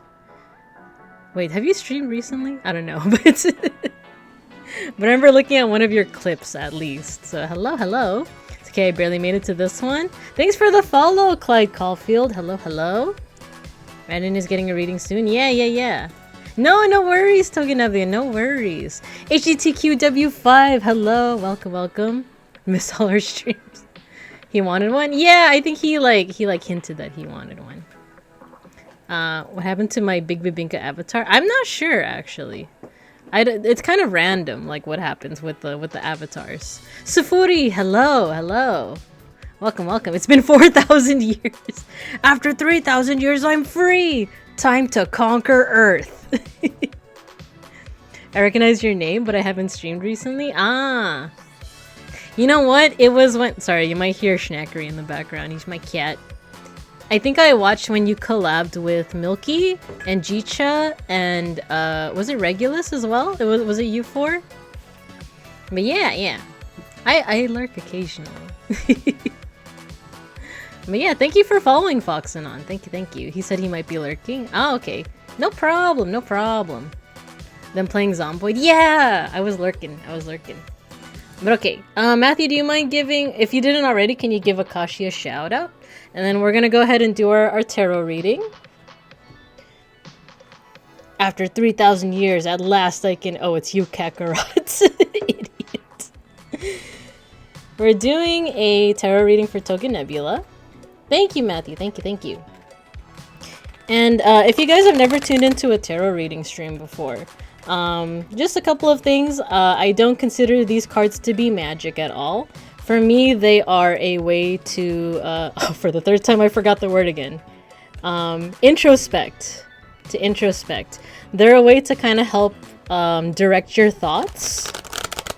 So, and another thing is that, like, the cards, they all have imagery that is open to interpretation. So they have, like, they do have, like, specific meanings, but my interpretation of the cards might be different from yours, might be different for another person. So don't take this as, like, you know, if I draw a card, it'll be like, you're gonna die or anything, or you're gonna die in a horrible car crash or something like that. No, it's usually stuff that's like, oh, it seems like you're worried about, like, a big change that's coming up, or you might be concerned with, like, a new job prospect. So yeah, that's kind of the gist of what these cards, what these readings are like. I think for mine, I'd like to get more insight for streaming on Twitch. Nice. So let's do that. Let's see. Taking it. Oh, nice. I love that the response was, "I need teenagers with attitude." It's true. Goose night. Good night, Zako. Thank you for joining. So I won't be martyred? Nah, you will not. Unless it's the tower, in which case you are going to die. Clyde, you're familiar. I see you're familiar with the tarot. Yeah, the tower is kind of infamous. But it doesn't necessarily mean you'll die. It's just more of like, you might be worried about a huge change that's coming up. It might even be, you know, you're worried that something catastrophic is gonna happen. But it's not necessarily like, I don't believe that these tell the future. I want to save this card. Okay, so this is gonna be for Token Nebula. Sorry for the wait. But here you go. Ooh, okay. So we have the Two of Wands. So, like I said before, tarot has different suits, kind of like playing cards. So instead of hearts, clovers, and spades, it's wands, cups, coins, and swords. The wands is The wands are associated with the element of fire, which has to do with like your motivation, your drive for doing something, your passion. Twans. And I do have a cheat sheet. I'm still a bit of an amateur, so I do have to look at my cheat sheet right now. So yeah, it represents fire, which represents drive, purpose, career, creativity, and ambition. So think of all those things, and then I want you to think about like this image over here. One cool thing about this deck that I'm using is that it's also kind of mixed with mythology and folklore. So we also have a figure here that I know who he is. He's actually a Roman god named Janus. Janus is the he's the god. Sorry, you might have heard that burp. I was just drinking boba. Janus is the Roman god of doorways, of transitions, of like looking forward and backward. That's why he has the two heads. And as you can see, he's stepping into like this doorway, which is kind of signaling a transition. So I'll catch up with chat in a little bit. But yeah, so that's what we're seeing so far. Is first, let's go ahead and dissect the whole thing of it being wands. Wands, like I said, is drive, purpose, career, creativity, and ambition. Now I want you to replace, I want you to see how the wands are being positioned here. We have one wooden wand and one that is basically a key. But see how they are kind of in the composition and how they're being treated by the figure. So the two wands are being grasped. I can't say that word properly. Grasped. By this figure, this figure that represents like transitions, openings, and like looking backwards and forwards, being held, but also kind of like, to me, it also almost looks like a walking stick here. So it's being used as support. Meanwhile here, he's walking through a doorway and he's holding a key. So this is kind of like opening the doorway, right? So it's funny, we were talking about keys when it's like, you guys want to hear the keys? No, we won't do it. So yeah, so like it's a card of transitions. If you think about your, you said specifically, Token Nebula, that you wanted to ask about your streaming on Twitch. So if we think about it in that regard, this shows that like maybe you're thinking of using the streaming as a way of supporting oneself, but also maybe unlocking things. But you also put in the chat, it's as if showing me transitioning into streaming. Very accurate. Yeah, there we go. No treat. Treat? No treat. So that's one way of kind of interpreting it, is like, yeah, this is you transitioning into streaming, but this could also be how you're seeing that transition. Let me also catch up on chat. Do I build my GAN revive or Goof revive tomorrow during the ballet we're watching? Yes. I would say yes. So thank you for lurking, Zako. How many problems are not solved by teenagers with attitude? Like 4%, 6% tops? We gotta do some research on that. Mwan's god of janitorial staff. So we can also, because my whole shtick too is like art history and art analysis, we can analyze the card a little further too. Like I said, we have Janus. He has two heads. He's looking both forward and backward. But what is forward and backward? Here, we have this kind of well-lit area with like a lot of ships, architecture. I think the last time we drew this card, we kind of saw it as like, this looks like a secure place. It has warm lighting. It's very bustling, you know, like there's business abound. So there's success. You're coming from a place of comfort. But here, you actually don't know what he's walking into. It could be completely unknown. It could be worse than where you started. But nonetheless, you are progressing into it. So, let's see. What else? Another thing is, it is unknown, but you're also kind of, you're being flanked by these grape vines here. So, like, while I don't know the specific symbolism for grapes, it is a kind of greenery, it's a kind of fruit. So it could be like good tidings, right? Like, it could be that you're heading into this endeavor with like high hopes, essentially. And it seems here that like with these two wands, the walking stick that's helping you walk and then the key to unlock everything, it seems like you do have the tool, or you might feel that you have the tools to kind of progress forward. So what this card is kind of saying is that like you should keep on walking forward just as the god Janus is. So that's my interpretation so far, but I also have my little cheat sheet here if you want to refer to that. I showed my coworkers the Resident Evil Leon can't spell video, and now they quote it all the time asking for treat? What you guys talking about? Taxes. Oh. Very cool card for very cool card to get what I was looking for. Nice. Yeah. We can do a little bit more analysis tier 2. The version I saw was Tempest. Yeah, no, that's me too. I also saw the Tempest version where it's like Axel being like, what you guys talking about?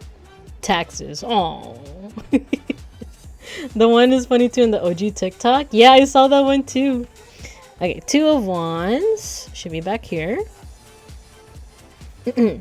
So yeah, here's Janus from Roman mythology. The 2 of Wands represents travel and commerce. Janus, the god of doorways and transition, is able to look to the past and future in order to make effective decisions. He is always in motion, connecting dreams with actual possibilities. So here we, upright, we have decisions, travel, business opportunities, future planning, and cooperation. Reverse, indecision, doubt, fear of the unknown, and playing it safe. So what this is saying is that, like, for one, it is kind of like the go-ahead of, like, keep doing what you're doing. Like, keep kind of venturing into the unknown. Yeah, it might be scary, but you do have the tools that you need to keep on going. So those tools might be, you know, like, you are in a comfortable position to stream. Like, you don't have, like, a work schedule that prevents you from doing it. Or it might be the fact that you have a community behind you. Like, you have people that are supporting you. Like, I know that there are fellow Randonites that, you know, are supporting you as well. Fellow streamers who have also just recently started. So it's very similar to the advice that I gave Space Chaser the last time I did a tarot stream, of depend on that community. And basically keep on doing what you're doing. But yeah, that is basically what this card is saying. But Togen Nebula, if you have any questions or comments or anything, if you're wondering anything else, do let me know. The little guys have definitely been a great support. Yeah, exactly. But yeah, let me know if you have any other questions. Otherwise, we might take a small break so I can sip on my milk tea.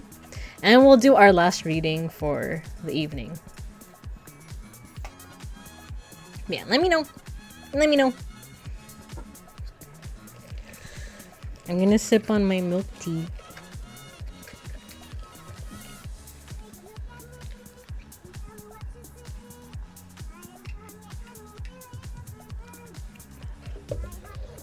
I think that's it for me. If you want to take your break, thank you again for taking time to read the card. Nice!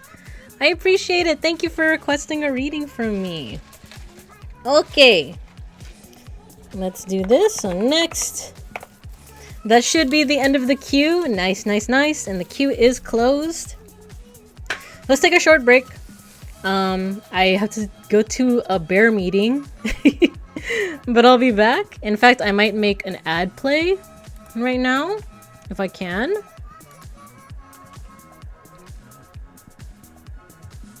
Zippy Zoltan, let me know what you need help with. Go piss clean. No. I'm just gonna take a short, like, 1-minute break, and then we'll do a reading for Randon, and then we'll probably end it there. Wait, where's my creator dashboard? I just wanna make an ad go. Where is it? Orc reading.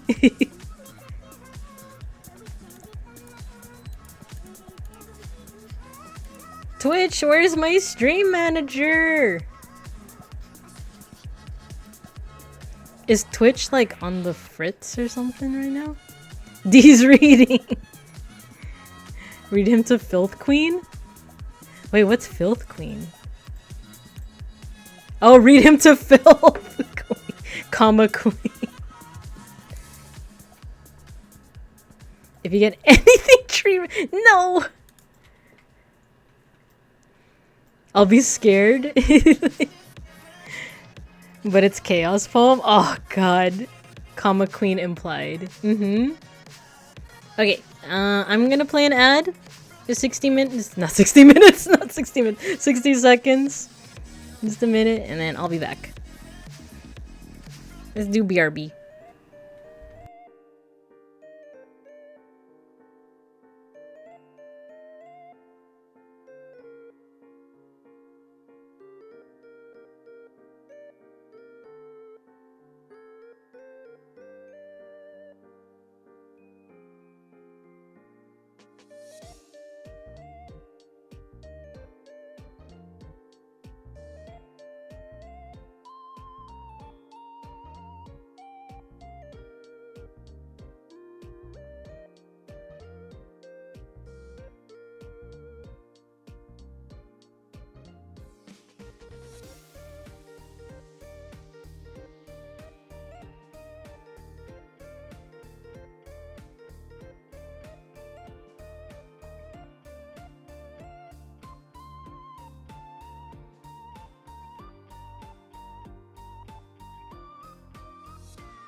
No, it's not 60 minutes.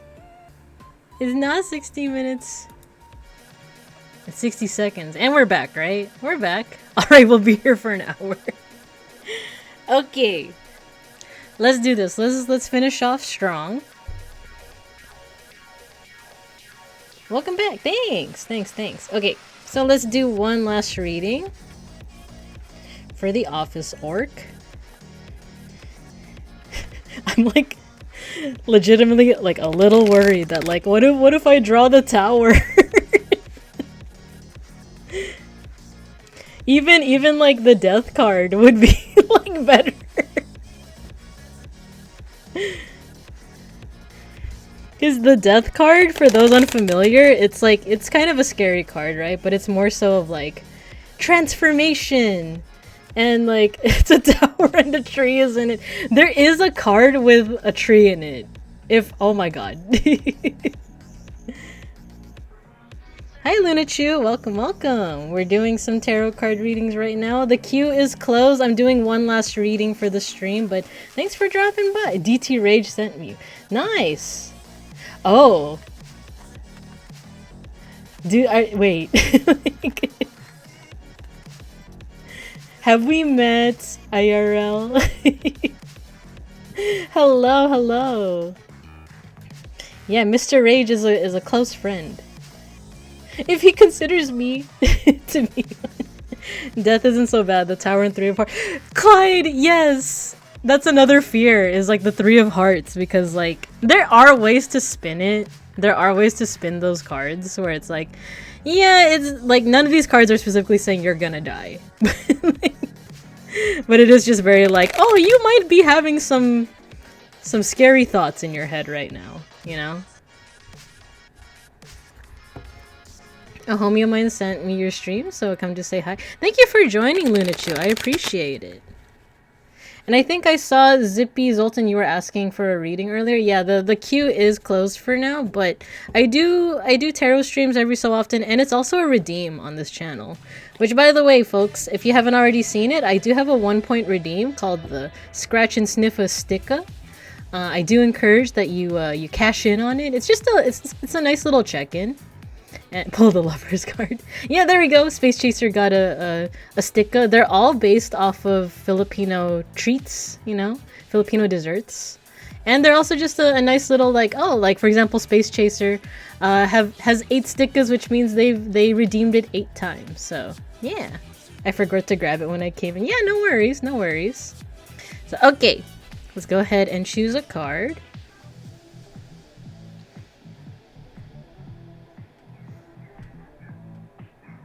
Let's do this one. Luna be bringing the hype? Nice. I forgot to grab mine last night. Oh, it's okay. No worries. Okay, Randon. Let's hope it's not the tower. Okay. Interesting. I don't know if I've never gotten this card before. But I do know what it signifies. This is the moon. Oh, Schnackery. It's reversed, yeah. It is reversed. That's not necessarily a bad thing. But we'll talk about it. We'll talk about it. So I think most, if not all, no wait, I think Mega Bronson also got a Major Arcana card. But basically in tarot, there's 2 different types of cards. There's Major Arcana and Minor Arcana. Brings about the end times now. So Major Arcana usually has to deal with like big life events or just something like really major on your mind, whereas Minor Arcana is more so your day-to-day. So you know, if let's just draw a card, like the 6 of Wands. This is an example of Minor Arcana, and Minor Arcana has those 4 suits that I was talking about throughout this whole stream of like cups, wands, that kind of thing. So this has to do with your day-to-day. This is more so kind of like major life events or just, you know, major things, like I said, on your mind. So they're almost like these flashing red lights of like, pay attention to me, you know? So the moon is an interesting one. It's actually the cover of this deck that I'm using, the Tarot of the Divine. So it's actually the cover, but I've never actually drawn it before. Yo, my boy Mega Bronson. There's a bamboo. I don't know if that... Oh, no, you guys are talking about the trees. No. There's no trees, thank goodness. Schnackery. Schnackery's interested in this, too. Can you guys hear him? Phantom Punk 007, hello. Unfortunately, the queue is closed. This is my last reading for the night. I got a Major Arcana context card, if that counts. It does, it does. Very cool deck. Yeah, the cool thing is that it mixes like mythology and folklore with it. I couldn't hear him. Safuri, thank you for the follow. Thank you, thank you. But yeah, so we have the moon. The moon is traditionally associated with everything that the cups and the element of water is associated with. So emotions, the unconscious, stuff like that. Meow. You guys can hear. So some of you can, some of you can't. But let's do what we do best in terms of...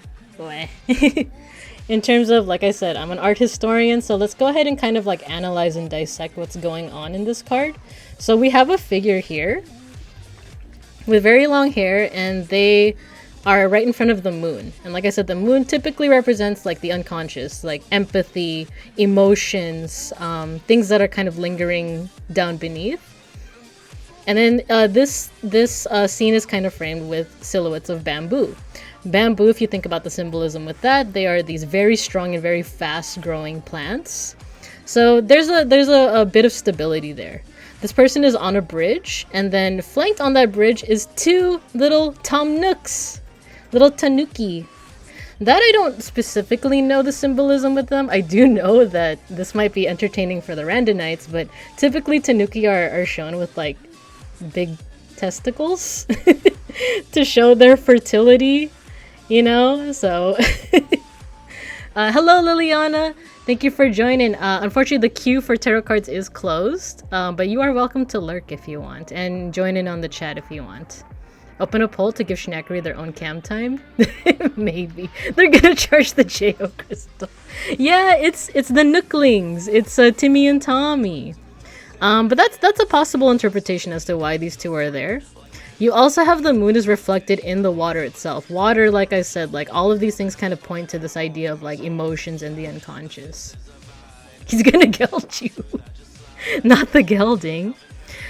There's also lotus plants that are also... This is like a really heavy, like, symbolic... Like, there's a lot of symbolism in this card because there's also the lotus flowers. The lotus flowers represent a whole bunch of different things such as, like, rebirth because lotus flowers typically bloom out of, like, the dirt and yet they're so beautiful, right? They bloom out of the mud, out of the dirt to produce something that's super beautiful. They're also representative of, like, the Buddha.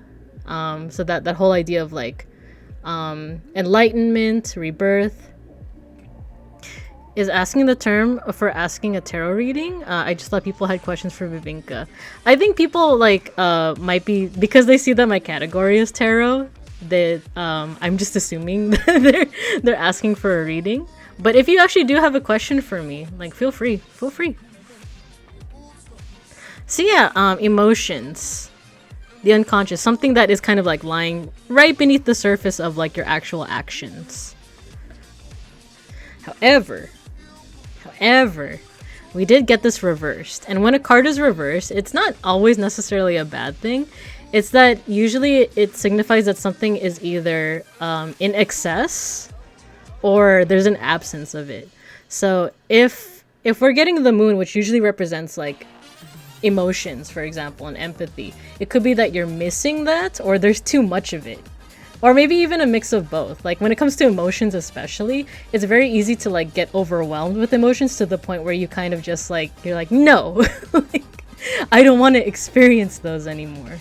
Do you think the lady is Tsukuyomi or Kagura? So Brandon got the moon reversed. Yes, he got the moon reversed. This I'm not sure. We're actually going to check the guide for it. It could be like I'm not super familiar with too much of like Japanese mythology or folklore. I know that Amaterasu is like the sun. I'm not sure. I know Tsukuyomi, I've heard that in like video games, is that the moon goddess. I do know that Kagura is the one that she starts out like Thumbelina, right? She starts out as like a little tiny thing in like a bamboo stalk, but then she begins to have this desire for like returning home to the moon. Shnackery. What if Randon is speaking through Shnackery? Hi Dia, hello. Thank you for the 6 months. Kagura would make sense. Yeah, I think so too. So there's a little bit of yearning. There's a little bit of yearning too in this picture, right?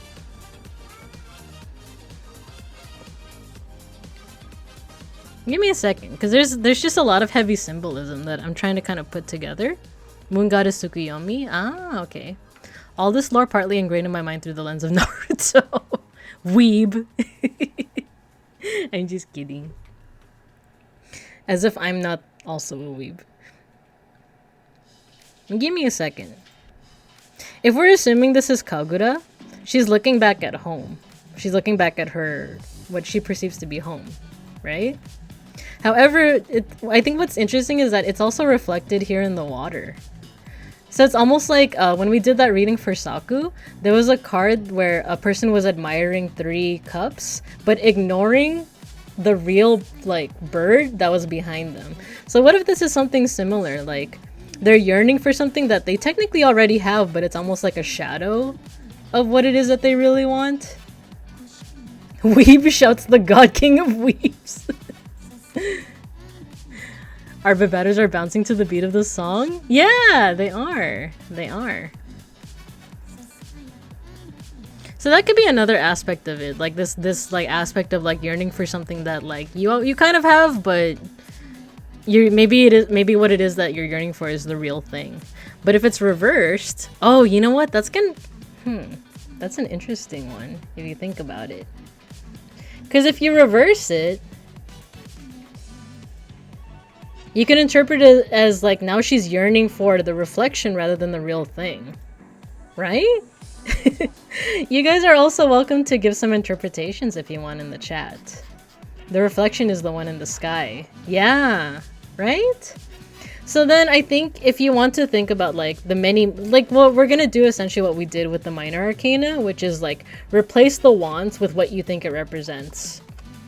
So depending on what it is that Randon thinks the moon represents, they could be yearning for something, but like they're yearning for the fake version of it when they have the real version of it all along. Does that make sense? Let's see what the book has to say.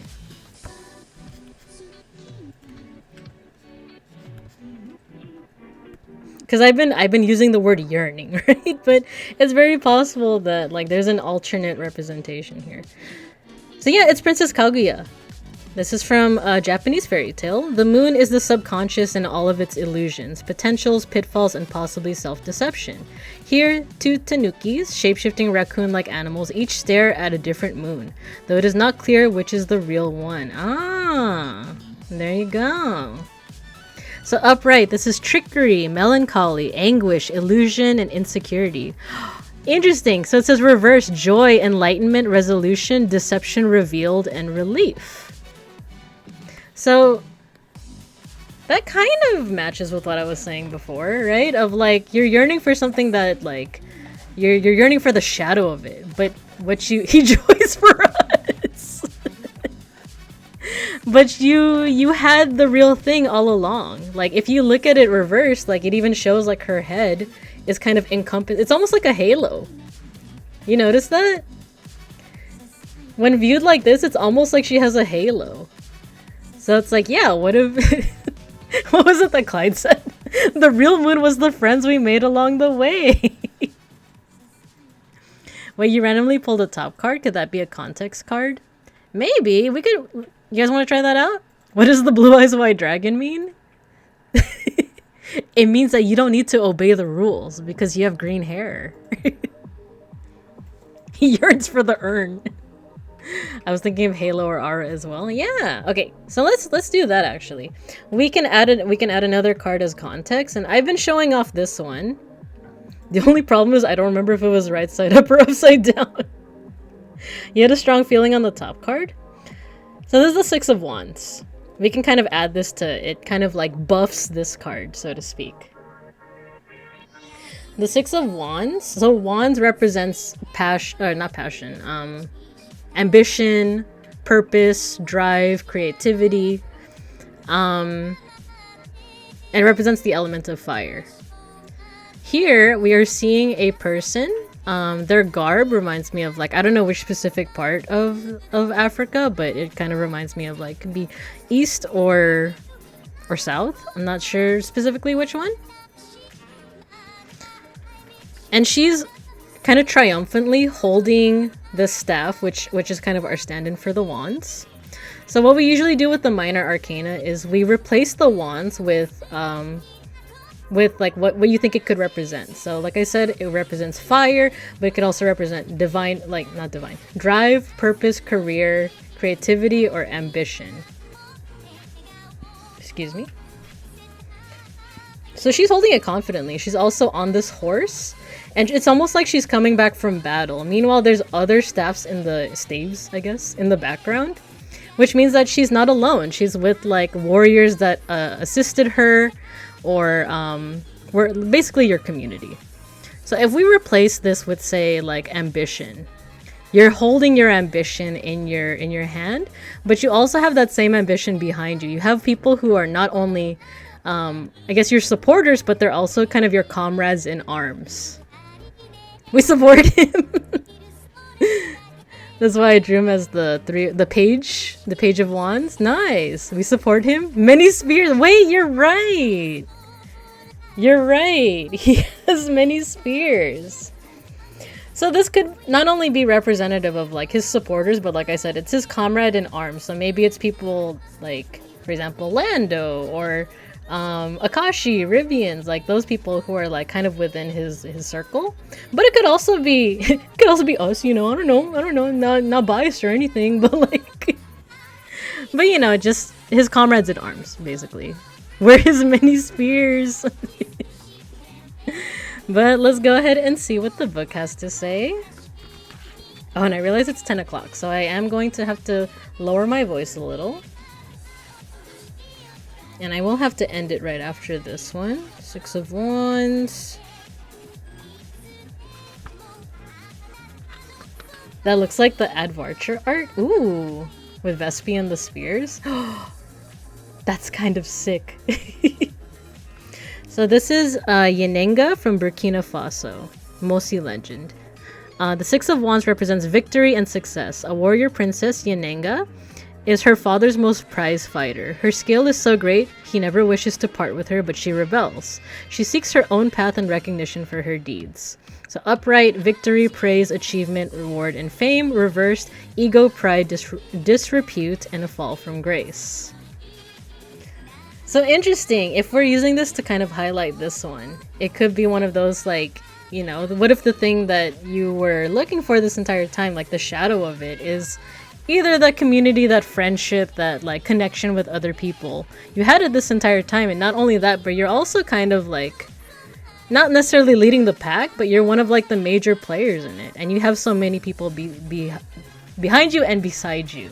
There we go. So yeah, that's what I'm getting from these cards. Yeah, usually I ask like, okay, let me know if you have any questions or like. Oh, it was originally reversed, was it? If it was originally reversed, then that's gonna add another interesting thing to it. Let me go back. Shakri, why are you meowing?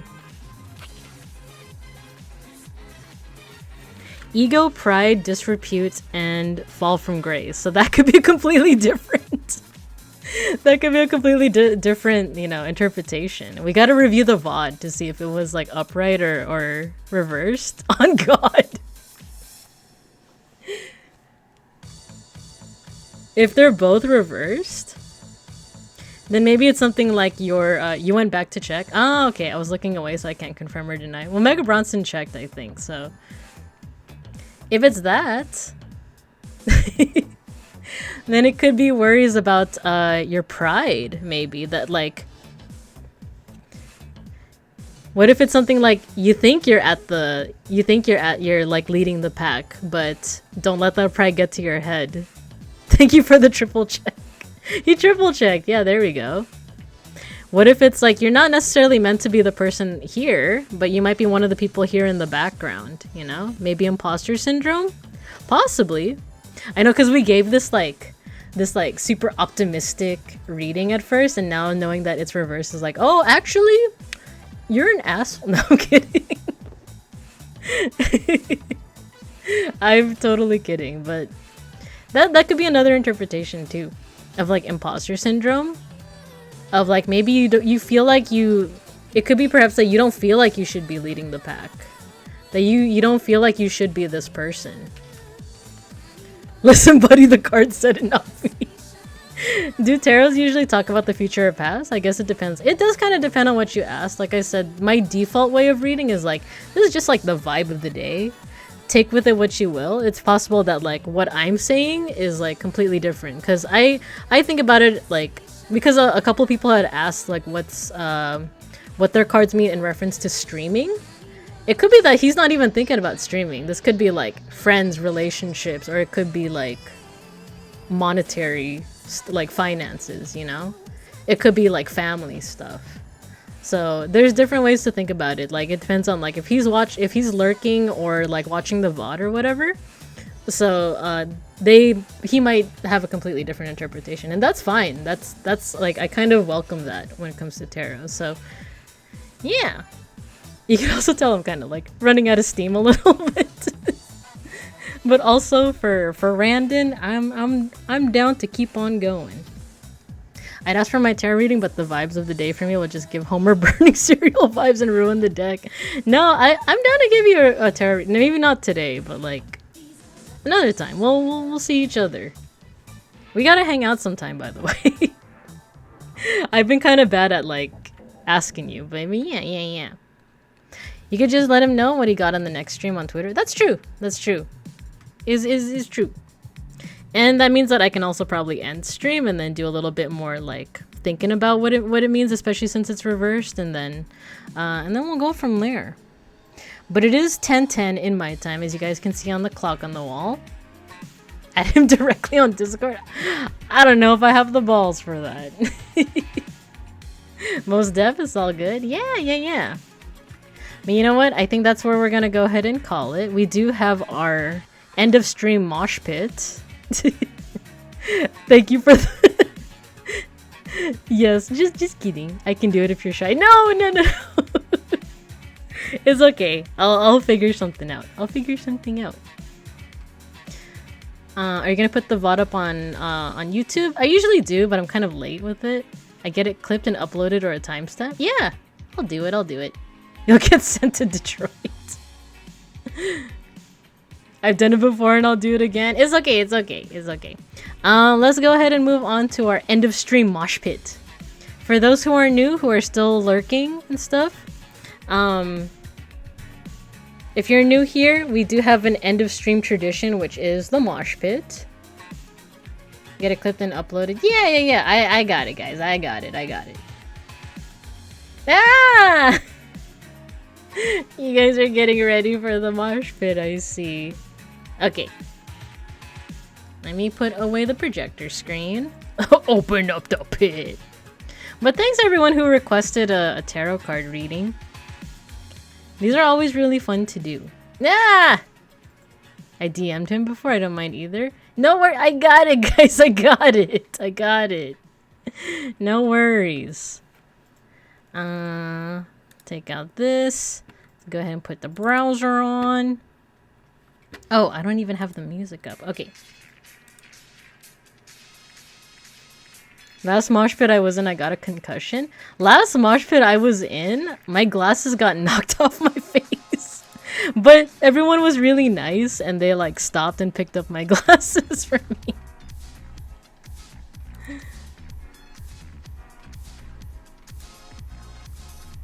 Listen, I've never watched or DM'd it, but I'll do it for you. It's okay, guys. It's okay. I got it.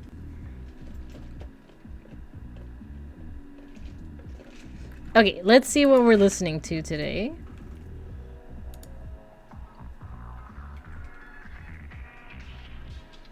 Moshing music. What are we in the mood to do today in terms of moshing? I kinda was thinking. You think of Chop Suey, System of a Down, I don't know. Truthfully, Random is simultaneously so nice, socially awkward, he'd probably be like, thanks, Binka's tiny ire. I am. Moshers they are, yeah. I've been to a fair amount of emo nights, and yes, like, I love being in the pit. It gives me a thrill. Guilty Gear? Chop Suey? Let's do Chop Suey. The music will not be in the VOD, so you don't have to worry about me, like, you know, like, like getting caught by the I don't have any energy anymore. I think you guys can tell I'm like pooped. Okay, Chop Suey. Turn off the future funk.